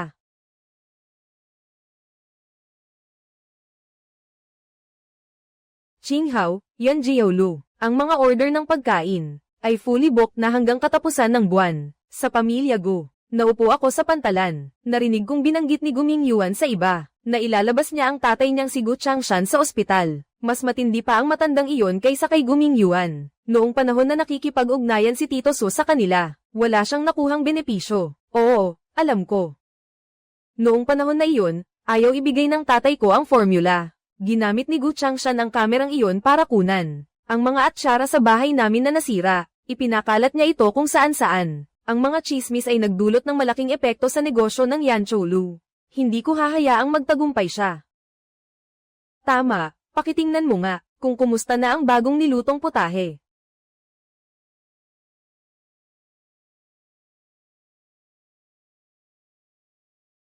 Miss Su, maayos ka pa rin ba? Narinig ko na ang mga putahe ng Yancholu ay tanyag sa buong Jiangnan. Pati ang mga tao ng pamilya Lin ay pumupunta rito ng espesyal para kumain. Kaya naman dumayo ako rito ngayon para bumisita. Ang pagdating ninyo, Ginoong Go, ay tunay na nagbibigay karangalan sa aming Yancholu. Ngunit, medyo marami kaming kailangang asikasuhin ngayong araw. Baka hindi namin kayo maserbisyuhan ng maayos. Narinig ko rin na ang Baiwei Soul ni Binibining Su ay hinahangad pa ng mga restoran mula sa ibang probinsya. Sa murang edad, mayroon ka ng ganitong talento. Mas magaling ka pa kaysa sa iyong ama noong kanyang panahon. Narito ako upang makipag-usap sa iyo tungkol sa negosyo. Bakit hindi tayo mag-usap sa ibang lugar para mas maayos? Ginoong Go, pakihintay lamang po. Maghahanda lang ako sandali. Ako'y naghihintay sa labas para kay Binibining Su.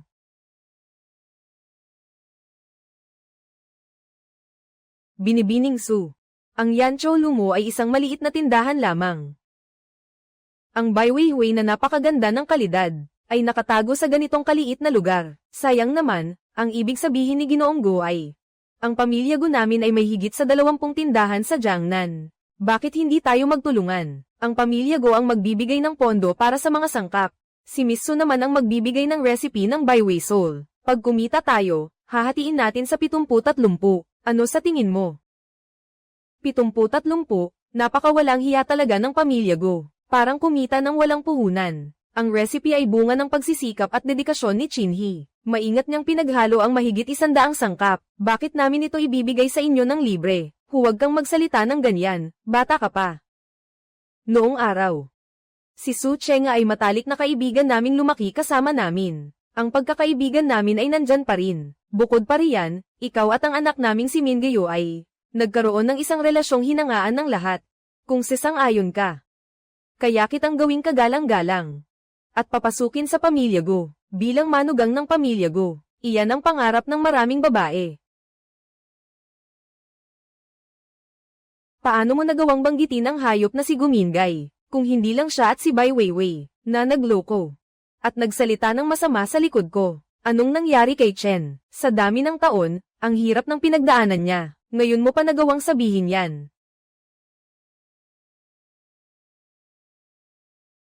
Ginoo, kung nandito ka para makipag-usap tungkol sa pakikipagtulungan, malugod kitang tatanggapin. Pero kung tungkol ito sa formula, hindi ko maibibigay sa'yo, Miss Su.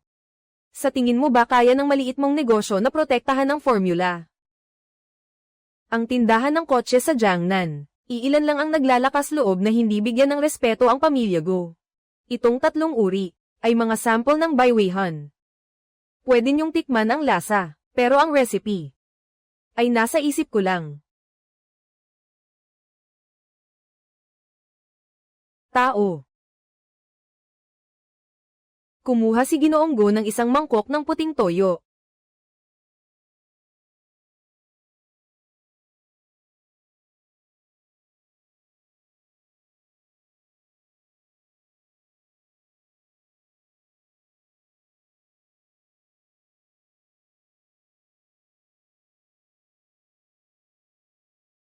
Ito. Ang lasa nito. Pinaalala nito sa akin ang aking kabataan, noong kumain ako ng Western Season ng powder sa Guangzhou. Isang beses ko lang natikman, pero hindi ko na ito nakalimutan. Mas sariwa pa ito kumpara doon. At wala itong kakaibang lasa, kung ilalagay ito bilang espesyal na putahe ng restaurant. Miss Su, kailangan mong ibenta ang recipe. Babayaran ka ng pamilya Go 5 beses ang presyo, basta ibigay mo lang sa akin ang recipe. Sa hinaharap, sa merkado ng pampalasa sa Jiangnan, ang pamilya Go ay maaaring bigyan ka ng kalahati. Ginoong Go, sinabi ko na, hindi ko ibibigay ang formula kahit kanino. Ang Byway Han ay bunga ng aking pagsisikap. Hindi ko ito ibibigay sa mga taong may masamang balak. Miss Su, huwag kang maging bastos. Akala mo ba kaya mong protektahan ng formula mag-isa? Sa Jiangnan, ang anumang gustuhin ng pamilya Go ay palaging nakakamit. Nangangahas kang takutin si Chinhee. Maniniwala ka bang tatawag ako ng pulis ngayon? Sasabihin ko na ang pamilya mo ay nagnanakaw ng lihim na formula. May ebidensya ka ba para tumawag ng pulis? Si Direktor Wang ng pulisya ay madalas na bisita ng pamilya namin. Akala mo ba pakikinggan ka niya? Ginoong Go, alam ko na may impluwensya ang pamilya Go, pero ako si Su Chen. Hindi rin ako madaling apihin. Ang Budweiser spirit na ito ay ipagtatanggol ko hanggang dulo. Kung pipilitin mo ako, ibubunyag ko sa Diyos na ang pamilya Go ay gumamit ng mababang kalidad na pabango na naging sanhi ng pagkasira ng aming atsara. Ikaw, paano mo nalaman? Ito ba? Ito ang testimonya noong panahon na tinulungan ka sa pagdala ng mababang kalidad na gininto ang palamuti sa palasyo. Kasama na ang mga piraso ng ledger. Sa totoo lang, ayaw ko sanang palakihin ang isyong ito. Pero kung ipipilit mo, hindi rin ako natatakot na magkaubusan tayo.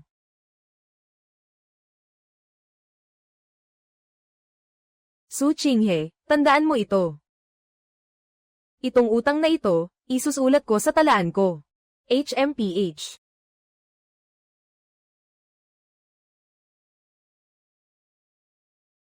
Si Gu Changshan. Tinitingnan niya ang Bai Weihan na parang gutom na lobo sa karne. Siguradong babalik siya para manggulo. Anong gagawin natin? Gusto mo ba magdala pa ako ng mas maraming tao para bantayan si Yan? Huwag kang mag-alala, hawak ko ang core technology ng Bai Weihan. Naglagay ako ng pampalasa na ako lang ang nakakaalam. Kahit gayahin nila, hindi nila magagaya ng eksakto. Sige, balik na tayo. Tay, Su Qinghe. Yung babaeng yon parang matigas ang ulo, parang walang pakialam. Anong gagawin natin? Panoorin na lang ba natin? Ginamit niya ang Baowei Soul para gawin ang Qinghe Horse. Ginawa niya. Mas mahalaga ang Baowei Soul kaysa sa inaakala ko. Kailangan lang makuha ang formula. Magiging monopolyo ng pamilya Go ang pampalasa sa Jiangnan. Kanin. Napakababa ng babaeng ito. Noong huli, nagpadala ako ng tao para nakawin ang formula. Sino ang nakakaalam na may peking gamot siya? At may halong Huang Lian. Kaya nasira ang pangalan natin. Talagang walang kwenta. Talagang walang silbi. Noong bata ka pa, hindi ka kasing galing ni Su Chen. Kung hindi, ang Yan Cholo ng pamilya niya, matagal nang sa pamilya Gu natin. Pati ang batang ito ay muling napaunlad ang negosyo. Gusto kanyang pakasalan para makuha ang Yan Cholo. Pati ito ay nasira mo pa. Ngayon si Su Qinghe ay gumawa na naman ng bagong problema. Paano kung ayaw niyang makipagtulungan sa atin? Ikaw ang mag-imbestiga. Alamin mo kung anong oras pumupunta sa kusina si Su Qinghe araw-araw. May kasama ba siya habang hinahalo ang formula? Tapos maghanap ng ilan na mabilis kumilos. Si Zuyuan, kumatok sa pinto. Ilagay siya sa kusina. Kuninin mo ang mga gamit at sangkap ng formula pabalik sa akin. Tingnan mo na rin kung may notebook siya na sinusulatan ng formula. Tapos dagdagan mo pa ng kaunting sangkap. Mag-isip ng paraan para makapasok sa Budweiser Soul ng kanyang kompetisyon. Sinara natin ang lahat ng daan ng kanyang tagiliran. Siguradong pagkatapos nito. Basta't matalo siya. Wala na siyang magagawa. Kailangan niyang makipagtulungan sa atin. Paano kung manalo siya sa laban? HMPH, ako na ang kikilos. Hindi si Papa. Ikaw ang Diyos ng kusina. Sigurado akong mananalo ka. Ang iniutos mo sa akin, gagawin ko na ngayon. Tandaan, huwag mong ulitin ang nangyari noong nakaraan sa iyong ama. Hindi ko kayang harapin ang kahihiyan. Bilis na. Oo, gagawin ko na. Si Lolo Su, si Su Cheng. Noong una, hindi ko nakuha ang sayo kaya ibinalik ko. Ngayon, ang anak mong babae ay hindi pa handa. Kailangan ko itong makuha. Narito na ang inyong pagkain. Ito po ang sa inyo. Sandali lang, sandali lang. Ito, narito na. Sandali lang po. Kuya Ning Yuan, sina Jiling at Wei Dong ay laging kasama si Su Qinghe. Sa harap at likod ng kusina, lagi silang magkasama. Paano tayo magkakaroon ng pagkakataon na kumilos? Talagang walang silbi.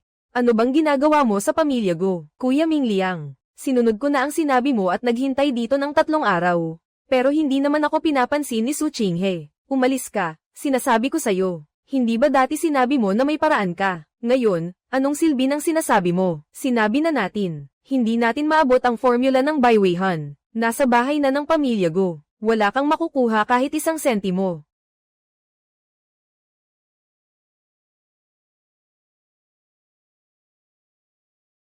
Ate Qinghe.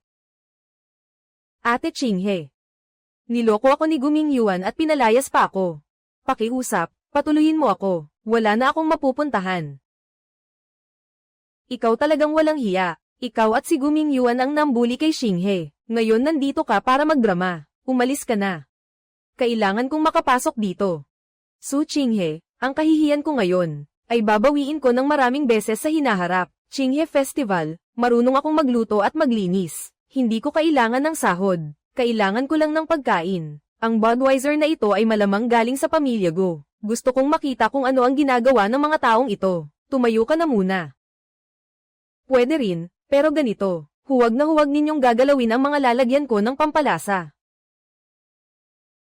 Hoy, huwag kang magmukhang kainahinala dyan. Sabi ni Qinghe, Huwag gagalawin ang mga pampalasa. Sa tingin ko lang mabango ang mga pampalasa. Wala akong ibang ibig sabihin. Ay nako, bakit ka ba napakaingat? Lahat ng ito ay mga sangkap para sa paggawa ng Budweiser Soul. Ako, hayaan mo na, walang problema. Hahanapin ko na lang ulit. Teka, walisin mo ito, tapos itapon mo na rin. Okay, ako na ang magwawalis, walang problema. Terra.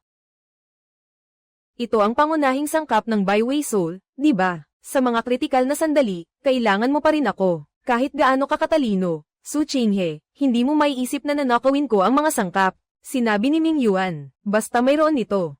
Siguradong mapapalabas ang Byway Soul. Sa oras na iyon, tapos na ang iyong epilepsy. Kailangan mo lang lumuhod at dilaan ang sapatos ko. Kuya Ming Yuan.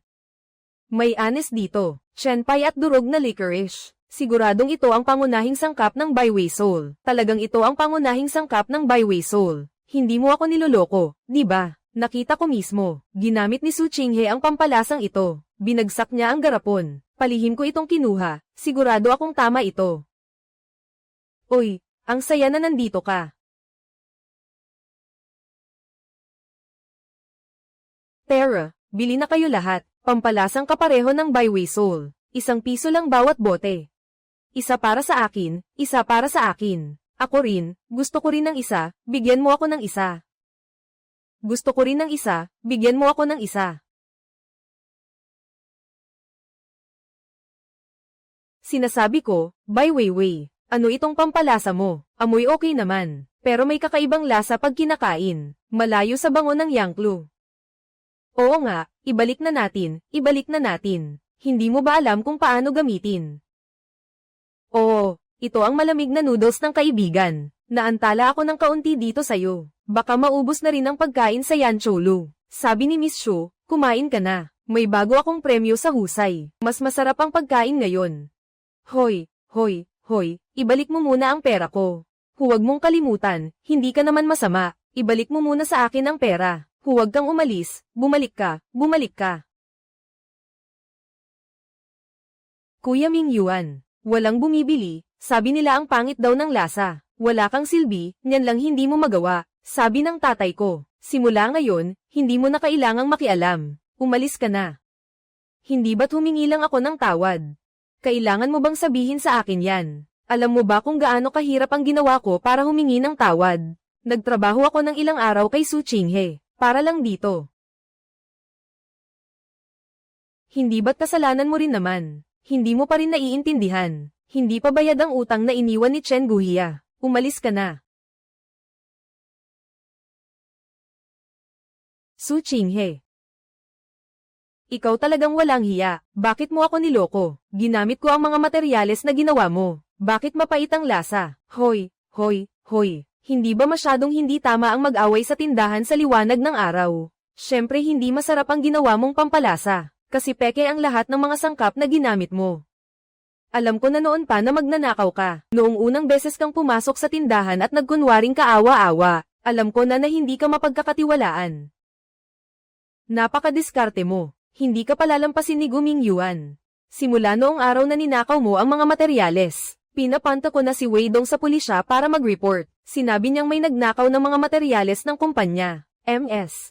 Lan, sumama ka sa amin. May nag-report na tumulong ka sa pagnanakaw ng Gu family. Ako. Sinabi niya na poprotektahan niya ako. Niloko niya ako. Paano pa niya mapoprotektahan si Guo Minyuan? Ang mga hilaw na materyales na ibinigay niya sa'yo, lahat ng naihalo ay nakatambak doon. Walang halaga, hindi mabenta. Paano kanya mapapanindigan? Su Qing, sobra ka na. Kahit papaano, nagkaroon tayo ng panahon na magkasama. Boss Gu, ikaw ang nagsabi kay Bai Weiwei na patawarin siya. Ang psikolohikal na aspeto, at ang ebidensya ng ilegal mong paggamit ng pera sa internship. Nakita na ito ng mga pulis. Paano mo nakuha ito? Pinapapunta ba kami ni Boss Gu? Bitawan niyo ako. Ako ang batang amo ng pamilya Gu. Hindi pa ako si Lan Junji. Sumama ka na rin sa amin. Tara na. Guming Yuan, ninakaw mo ang Byway Soul ni Song Qinghe, at ilegal na gumamit ng ipinagbabawal na sangkap. Kumpleto na ang ebidensya ngayon. Kung hindi ka pa aamin, mas lalala lang ang sitwasyon. Hindi ko alam ang sinasabi nyo. Wala akong inutusan na magnakaw ng anumang materyales. Pawang kasinungalingan lang ito. Ito ang sulat na personal mong ibinigay kay Baybay na naglalagay sa kanya sa panganib. Gusto mo pang magdahilan. Hindi ko ginawa yan. Kung may ebidensya kayo, ilabas nyo. Officer Gao. Si Mingyu ay bata pa at hindi pa alam ang ginagawa, nagkamali lang siya. Pero wala siyang lakas ng loob na gumawa ng ilegal na bagay. Isang maliit na pahiwatig, bilang dagdag na pondo sa opisina. May ebidensya na laban kay Mr. Gu. Kailangan itong ayusin ayon sa batas. O baka hanapin ko na lang si Wang. Pero hindi ko masisiguro kung ano ang masasabi ko sa oras na iyon. Gusto ko lang sanang pakiusapan ng pulis. Dahil sa ating pinagsamahan, nabigyan ng pagkakataon ng bata na magbago.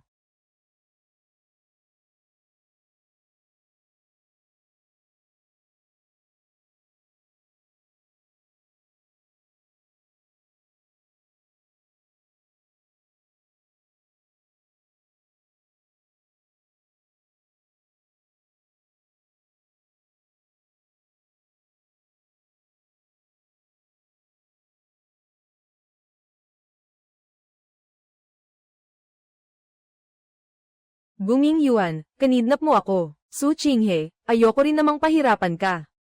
Ibigay mo lang sa akin ang formula ng Baiweihan. Pag-iisipan ko nang palayain ka. Guminer, sinasabi ko sa'yo, kahit mamatay ako, hindi ko kailanman ibibigay sa'yo ang formula. Magpakabait ka. Su Qinghe, talaga bang iniisip mo na hindi kita kayang patayin, mga tao? Hanapin si Wu Nana. Puntahan siya ngayon. Yan Kiulong, sige. Su Qinghe. Gusto ko lang makita. Kung darating ba si Lin Weidong para iligtas ka ngayon. Kuya Lin, pinapapunta ka ni Gumi Yuan mag-isa sa abandonadong bodega sa labas ng lungsod. Kung hindi, si ate ang susunod niyang puntiryahin. Wala akong dahilan para tumawag sa pulis. Hindi pwede, nasa kanya pa ang credit card. Ang pagtawag sa pulis ay lalo lang makakasama sa kanya. Pero masyadong delikado kung mag-isa ka, kailangan kong sumama. Naghihintay sa akin si Qinghai. Wu Mingyu, subukan mo lang galawin si Qinghe. Hinding-hindi kita palalabasin ng buhay sa bodega na ito. Bakit hindi pa dumarating si Ming Weidong? Mukhang hindi ka naman niya masyadong pinapahalagahan. Maghintay pa tayo ng 10 minuto. Kung hindi pa rin siya dumating, sasaktan ko na ang babae mo. Sayang ang ganda ng mukha niya. Hey, Qinghe, ayos ka lang ba? Gong Ming Yuan, bitawan mo siya. Kung may problema ka, sa akin ka magalit. Tumigil ka, Lin Weidong. Gusto mo siyang iligtas? Pwede, lumuhad ka ngayon. At ibigay mo sa akin ang formula ng Baiweihan. Kung hindi, papatayin ko siya ngayon din. Weidong, huwag kang maniwala sa kanya. Niloloko ka niya. Pangako ko sa'yo. Pakawalan mo muna siya. Li Weidong, akala mo ba tanga ako? Kapag pinalaya ko siya, makikinig ka pa ba sa akin? Huwag mo akong lokohin. Maging matapat ka. Kung hindi, gagawin ko ito sa harap mo ngayon. Huwag hawakan ang mukha niya. Tumigil ka.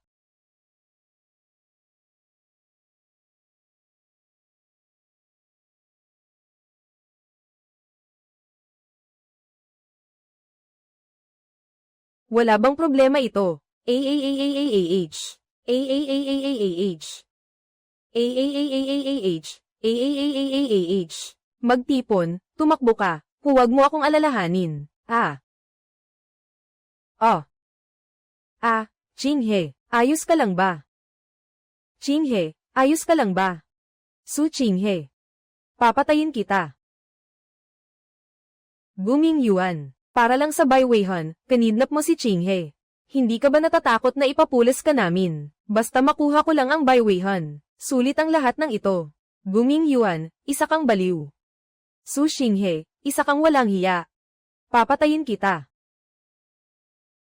Hindi ba gusto mo lang ng Baiwei box? Ito ang pinakabagong bersyon. Basta't pakawalan mo kami, ibibigay ko ito sa'yo.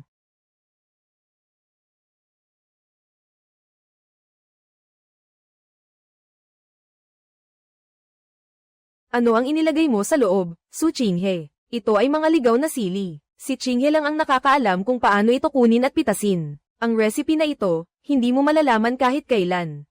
Sabi ng lahat, hindi raw ako kasing galing mo. Sabi ng mga kapitbahay, sabi ng mga kaklase, pati ang tatay ko, ganoon din ang sinasabi. Su Junhao. Sino ang may lakas ng loob na makipagtagisan sa akin? Sa pagluluto tayo maglalaban. Akala ni ate kaya niya ako, kapag nanalo ako sa iyo. Ibigay mo sa akin ang recipe ng Budweiser Soul. Lumayas ka sa City of Demons. Qinghe, huwag mo siyang tanggapin. Sigurado siyang may utang. Sige, huwag ka nang mag-alala. Pero ako ang magtatakda ng oras at lugar. Kapatid, sa bulwagan ng Yangkyo Tower tayo magkikita. 3 araw mula ngayon. Gusto kong makita ng mga kapitbahay. Kung sino talaga ang tunay na may-ari ng Byway Soul. Tara, alis na tayo.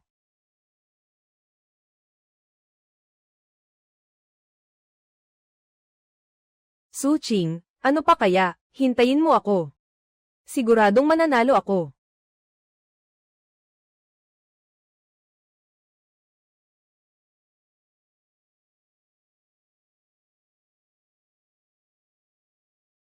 Ay nako.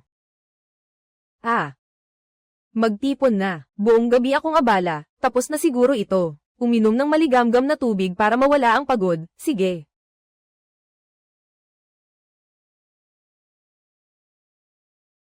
Singguo. Naniniwala akong magagawa mo ito sa laban bukas. Huwag kang mag-alala, naniniwala rin akong magagawa ng aking Byway Soul ito. Oo, kailangan ko pang magtrabaho. Pakidagdag mo ito para sa akin. Ginoong Go, ito ang pulbos ng talc. Idagdag mo ito sa mga pampalasa sa oras ng kompetisyon. Magmumukhang mas pino ang mga butil.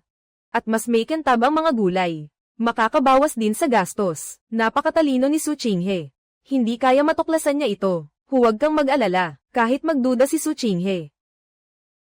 Wala siyang maipapakitang ebidensya. Salamat sa'yo, Liu mahal. Mauna ka na. Sige, kailangan kong manalo sa makalawa. Basta manalo lang. Pagkatapos nito, ang Byway Han ay magiging akin na. Mga hurado, pakitingnan. Ito ang Byway Siyang na minana mula sa aking lolo sa tuhod. At yung biyenan mula 30 taon na ang nakalipas. Nakatala dito ang record ng pagbebenta ng pampalasa ng pamilya Go. Ang lihim na recipe ni Su Qing at Byway Han ay pareho sa recipe na nasa akin. Ito mismo ang ebidensya. Ano ang nangyayari dito? May ganitong bagay pala, Boss Go. Bakit mukhang bagong sulat ang mga titik na ito? Hindi pa nga tuyo ang tinta. Ito ay lumang lugar na may bagong sulat. Noong nakaraang buwan, nag-ayos ako ng isang kahon ng mga sulat na nabasa. Noong nakaraang buwan lang pinaayos, mahusay talaga. Su Qinghe. Ano, wala ka bang masabi?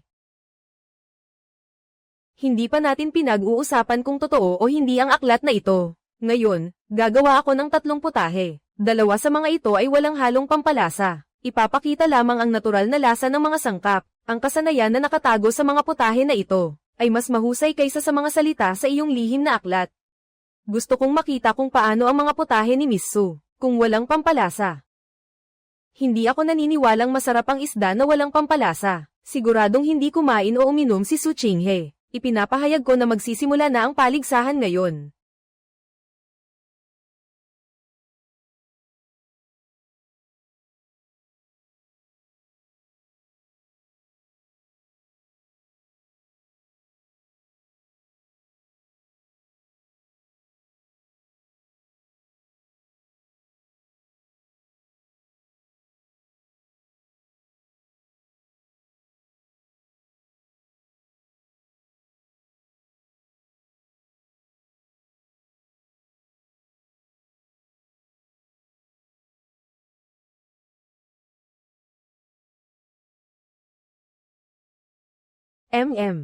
Ang sarap ng maalat na luto ni Miss Go, ang bango ng isda.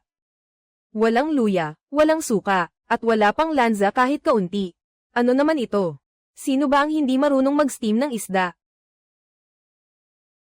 Isang grupo ng mga taong hindi pa nakakita ng mundo. Hipon mula sa Oil City. Ito ang espesyalidad ng pamilya Go. Ngayon ipapakita ko sa inyo kung ano ang tunay na secret recipe dish.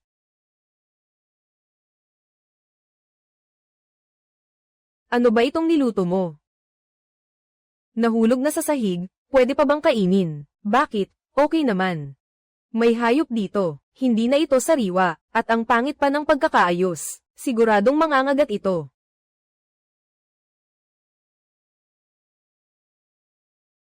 Si Boss Go, pinalitan ng mainit na harina ng fancy flour. Hindi ba siya natatakot na magkasakit ang lahat? At saka, oo nga, paano nila nakakain ito? Pwede bang kainin ng pulbos? Kaya pa bang kainin ito? Gutom ba o walang pera? Kaya ako pinapakain nito.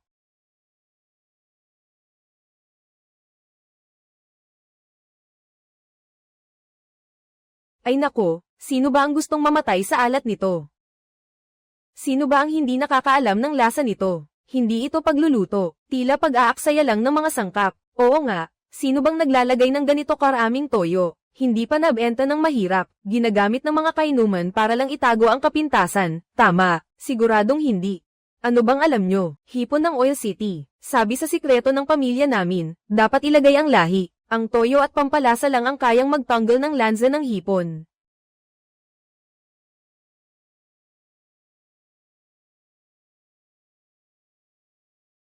Mga hurado, ito ang Oil City Shrimp na 3 henerasyon ng minana ng pamilya Go. Mas masarap ito kaysa sa steamed fish ni Su Chinghe.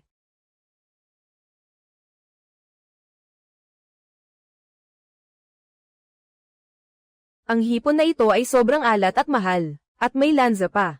Hindi mo malasahan ang pagiging sariwa ng hipon. Imposible. Ginawa ko ito ayon sa aming lumang recipe. Paano ito hindi magiging masarap?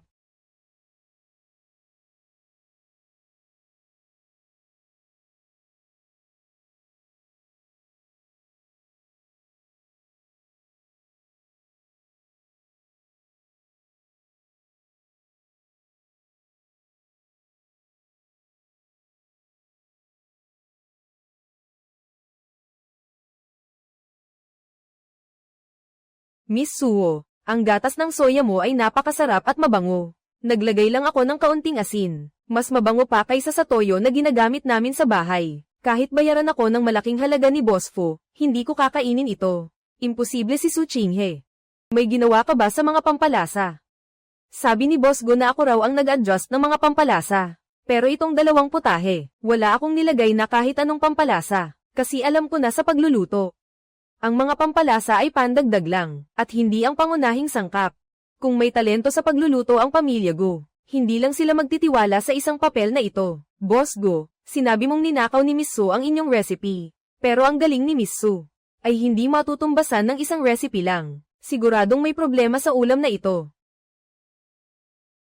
Wala kang pera, huwag kang magpanggap, huwag nang magulo, magsisimula na ang ikalawang round ng kompetisyon.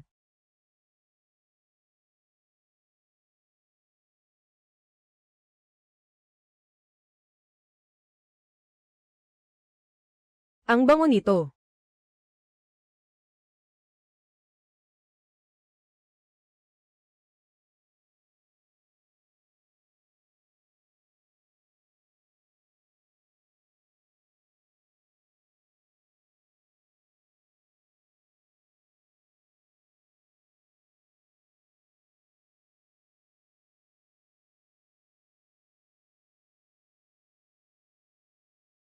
Wow, sariwa at masarap.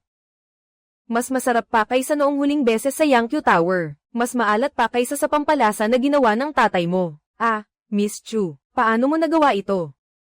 Dinagdagan ko ng pinakabagong bersyon ng Bowie Soul. Yung unang bersyon ng Bowie Soul. Nilikha ko iyon noong ako'y 15 taong gulang. Noong panahon na iyon, may sakit ang nanay ko at walang ganang kumain. Kaya dinagdagan ko ng sarili kong timpla ng mga pampalasa. At doon ko naimbento ang Bowie Soul. Sinubukan ko ng daan-daang beses bago ko ito natuklasan. Sa pinakabagong bersyon na ito, nagdagdag ako ng ligaw na sili mula sa Yunnan. Boss Go, wala yata ito sa sikreto mong recipe, ano? Hindi totoo, nasa sikreto naming recipe rin ang ligaw na sili. Hey!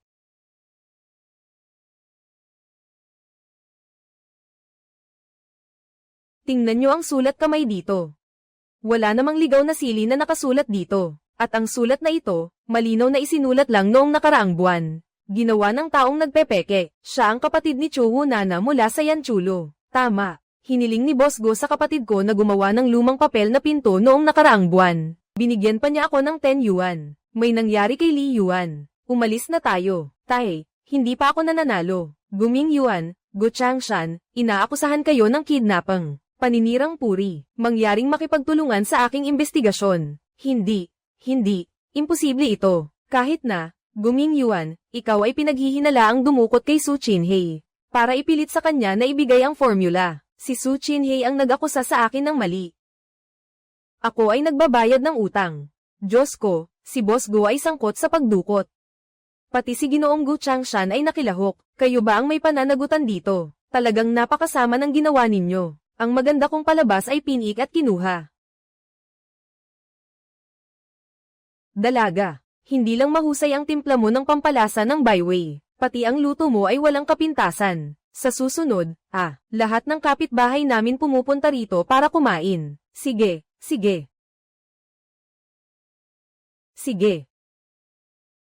Sa wakas natapos na ang problema ni Jinghao. Simula ngayon, magiging mas maganda ang buhay natin.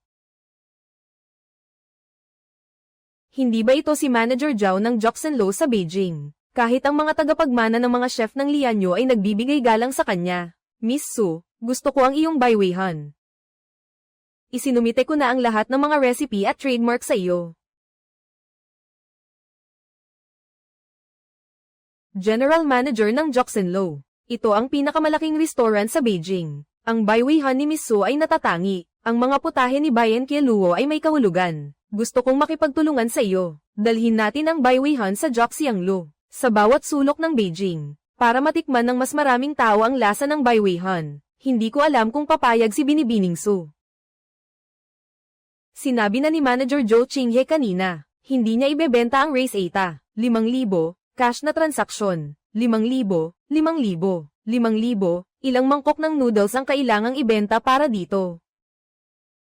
Manager Zhao, hindi mo man lang natikman ang bywayhan, bibilhin mo na. Dahil alam ko, ang recipe na ito ay hindi dapat umiral sa panahong ito. Miss Su, pareho tayong may pinagmulan. Bukas, alas 12 ng tanghali, sa Peace Hotel tayo magkita. Dalhin mo ang recipe. Sama-sama nating panatilihin ang diwa ng mga lasa hanggang ngayon. Paano mo nalaman? Dahil sa pagmamahal ko sa bywayhan. Kaya ako nakarating dito ngayon. Sana dumating ka bukas gaya ng napag-usapan. Binata.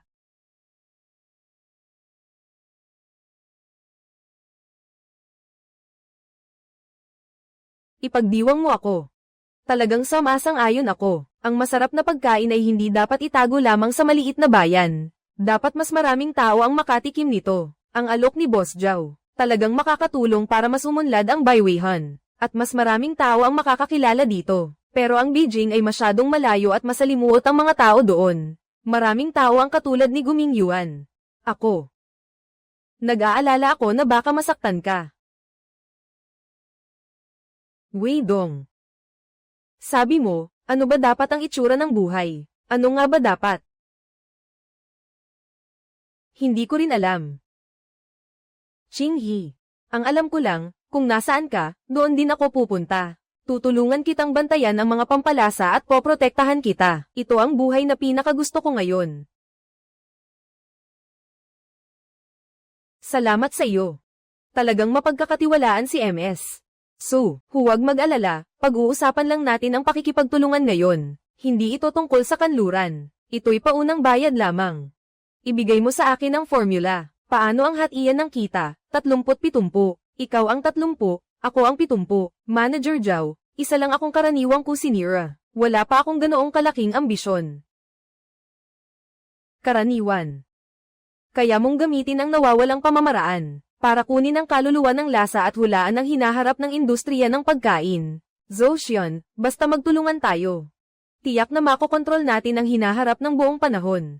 Ang kaluluwa ng lasa na ito, kung gusto mong maging perpekto, kailangan niya pang idagdag ang isang napakahalagang bagay. Ano?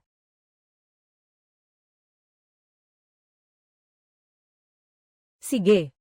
Miss Su, pareho tayong nakaranas ng buhay at kamatayan. Bakit kailangan pang magsalita ng ganito parang sa bata? Ito ang dekada ng 80s, panahon ng mga mababangis na lobo. Mas mabuti pang may pera kaysa may puso. Sabi ni Chen, Ang puso ay kagalakan. Hindi namin kailangan ang walang kwenta mong pera. Huwag mong gamitin ang alak bilang dahilan, Chen. Kung kaya kong hanapin ang alak, kaya ko ring gawing tahimik, ang buhay mo at ng maliit mong tindahan. Ngayon, ibigay mo ang recipe. Kahit ayaw mo, kailangan mo pa ring ibigay. Manager Zhao, kahit bigyan ka pa ng 10 buhay, hindi mo pa rin maiintindihan kung ano talaga ang gusto mo. Dahil ang nasa isip mo lang ay kasakiman at pagnanasa. Ang Bai Weihan ay may kaluluwa. Kahit sino ay kayang gawin ito, pero ang lasa nito ay sumusunod sa puso. Anong ibig mong sabihin? Siya lang ang nakakaalam na bukod sa akin, walang ibang makakagawa ng ganitong lasa. Kahit makuha mo ang recipe. Ang makukuha mo lang, ay isang tambak na basura, HMPH, nagpapanggap ka lang. Magkaiba tayo ng prinsipyo, Manager Zhao, tingnan mo itong hapagkainan, hindi naman natin kailangang kumain ng sabay. Akala mo ba basta-basta ko na lang kayo palalampasin? Ginugulo ko kayo. Pareho kaming nagmula sa ibang panahon, bakit hindi ka natututo?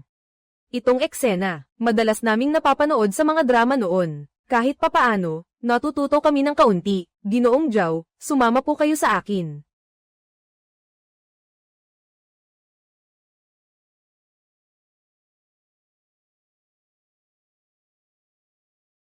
Para sa kanya, nabaliw na ang mag-ama nila Gumingyuan. Nabaliw na rin si Manager Zhao. Ang dinala niya ay hindi kagandahan, kundi walang hanggang kasakiman, at sakuna. Hindi ito kasalanan niya, kasalanan ito ng tao. Parang pagluluto mo lang, basta mabuti ang intensyon mo, magiging maayos ang ginagawa niya. Pero madali siyang makapagpahina ng loob ng tao. Ayoko niyan.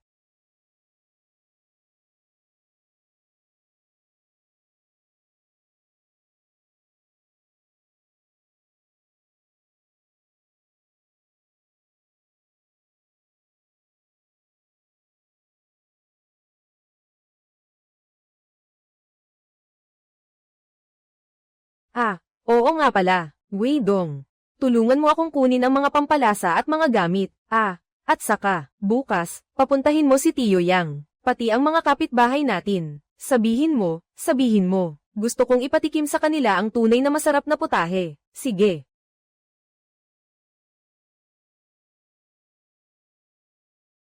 Wow, ang sarap. Ang sarap, talaga. Talagang hindi pa ako nakainom nito. Napaka-espesyal nito. Ang sarap talaga. Ang lasa nito ay napakalinis. Ang lasa nito ay napakapuro, napakasarap at malasa. Mga tito at tita, maraming salamat sa inyong pag-aalaga. Ang sabaw na ito ay sabaw na hindi ginamitan ng Baiweihan. Ito ay sabaw na ginawa ko ng buong puso. Ang sarap ay nagmumula sa mundo, at ang kaluluwa ay nagmumula sa puso. Gamitin ang pagkain ginawa dito, para aipakin sa pinakamamahal. Ito ang tunay na Baiweihan. Simula ngayon, wala nang pampalasa sa mundo. Kaluluwa ng daang lasa. Ano ito? Anong alak ito? Si Qinghe ay sinunog na ang kaluluwa ng daang lasa. Mas mabuti. Tama ang ginawa mo. Magaling, magaling, magaling. Isang bagong buhay. Akala ko dati kailangan kong maabot ang rurok ng buhay. Maghayganti sa mga kaaway, para masabi kong hindi nasayang ang buhay na ito. Wei Dong, halika rito, mabuti naman. Salamat sa palaging pagdamay mo sa akin. Sa totoo lang. Gusto kita. Sa totoo lang, matagal na rin kitang gusto. Pero ako, hindi ko lang magawang umamin. Pagdiriwang. Papayag ka bang magpakasal sa akin? Ngayon ko lang naintindihan. Ang mamuhay kasama ang taong tunay mong mahal, sa simpleng ngunit tapat na paraan. Ito ang tunay na muling pagsilang. Oo, papayag ako.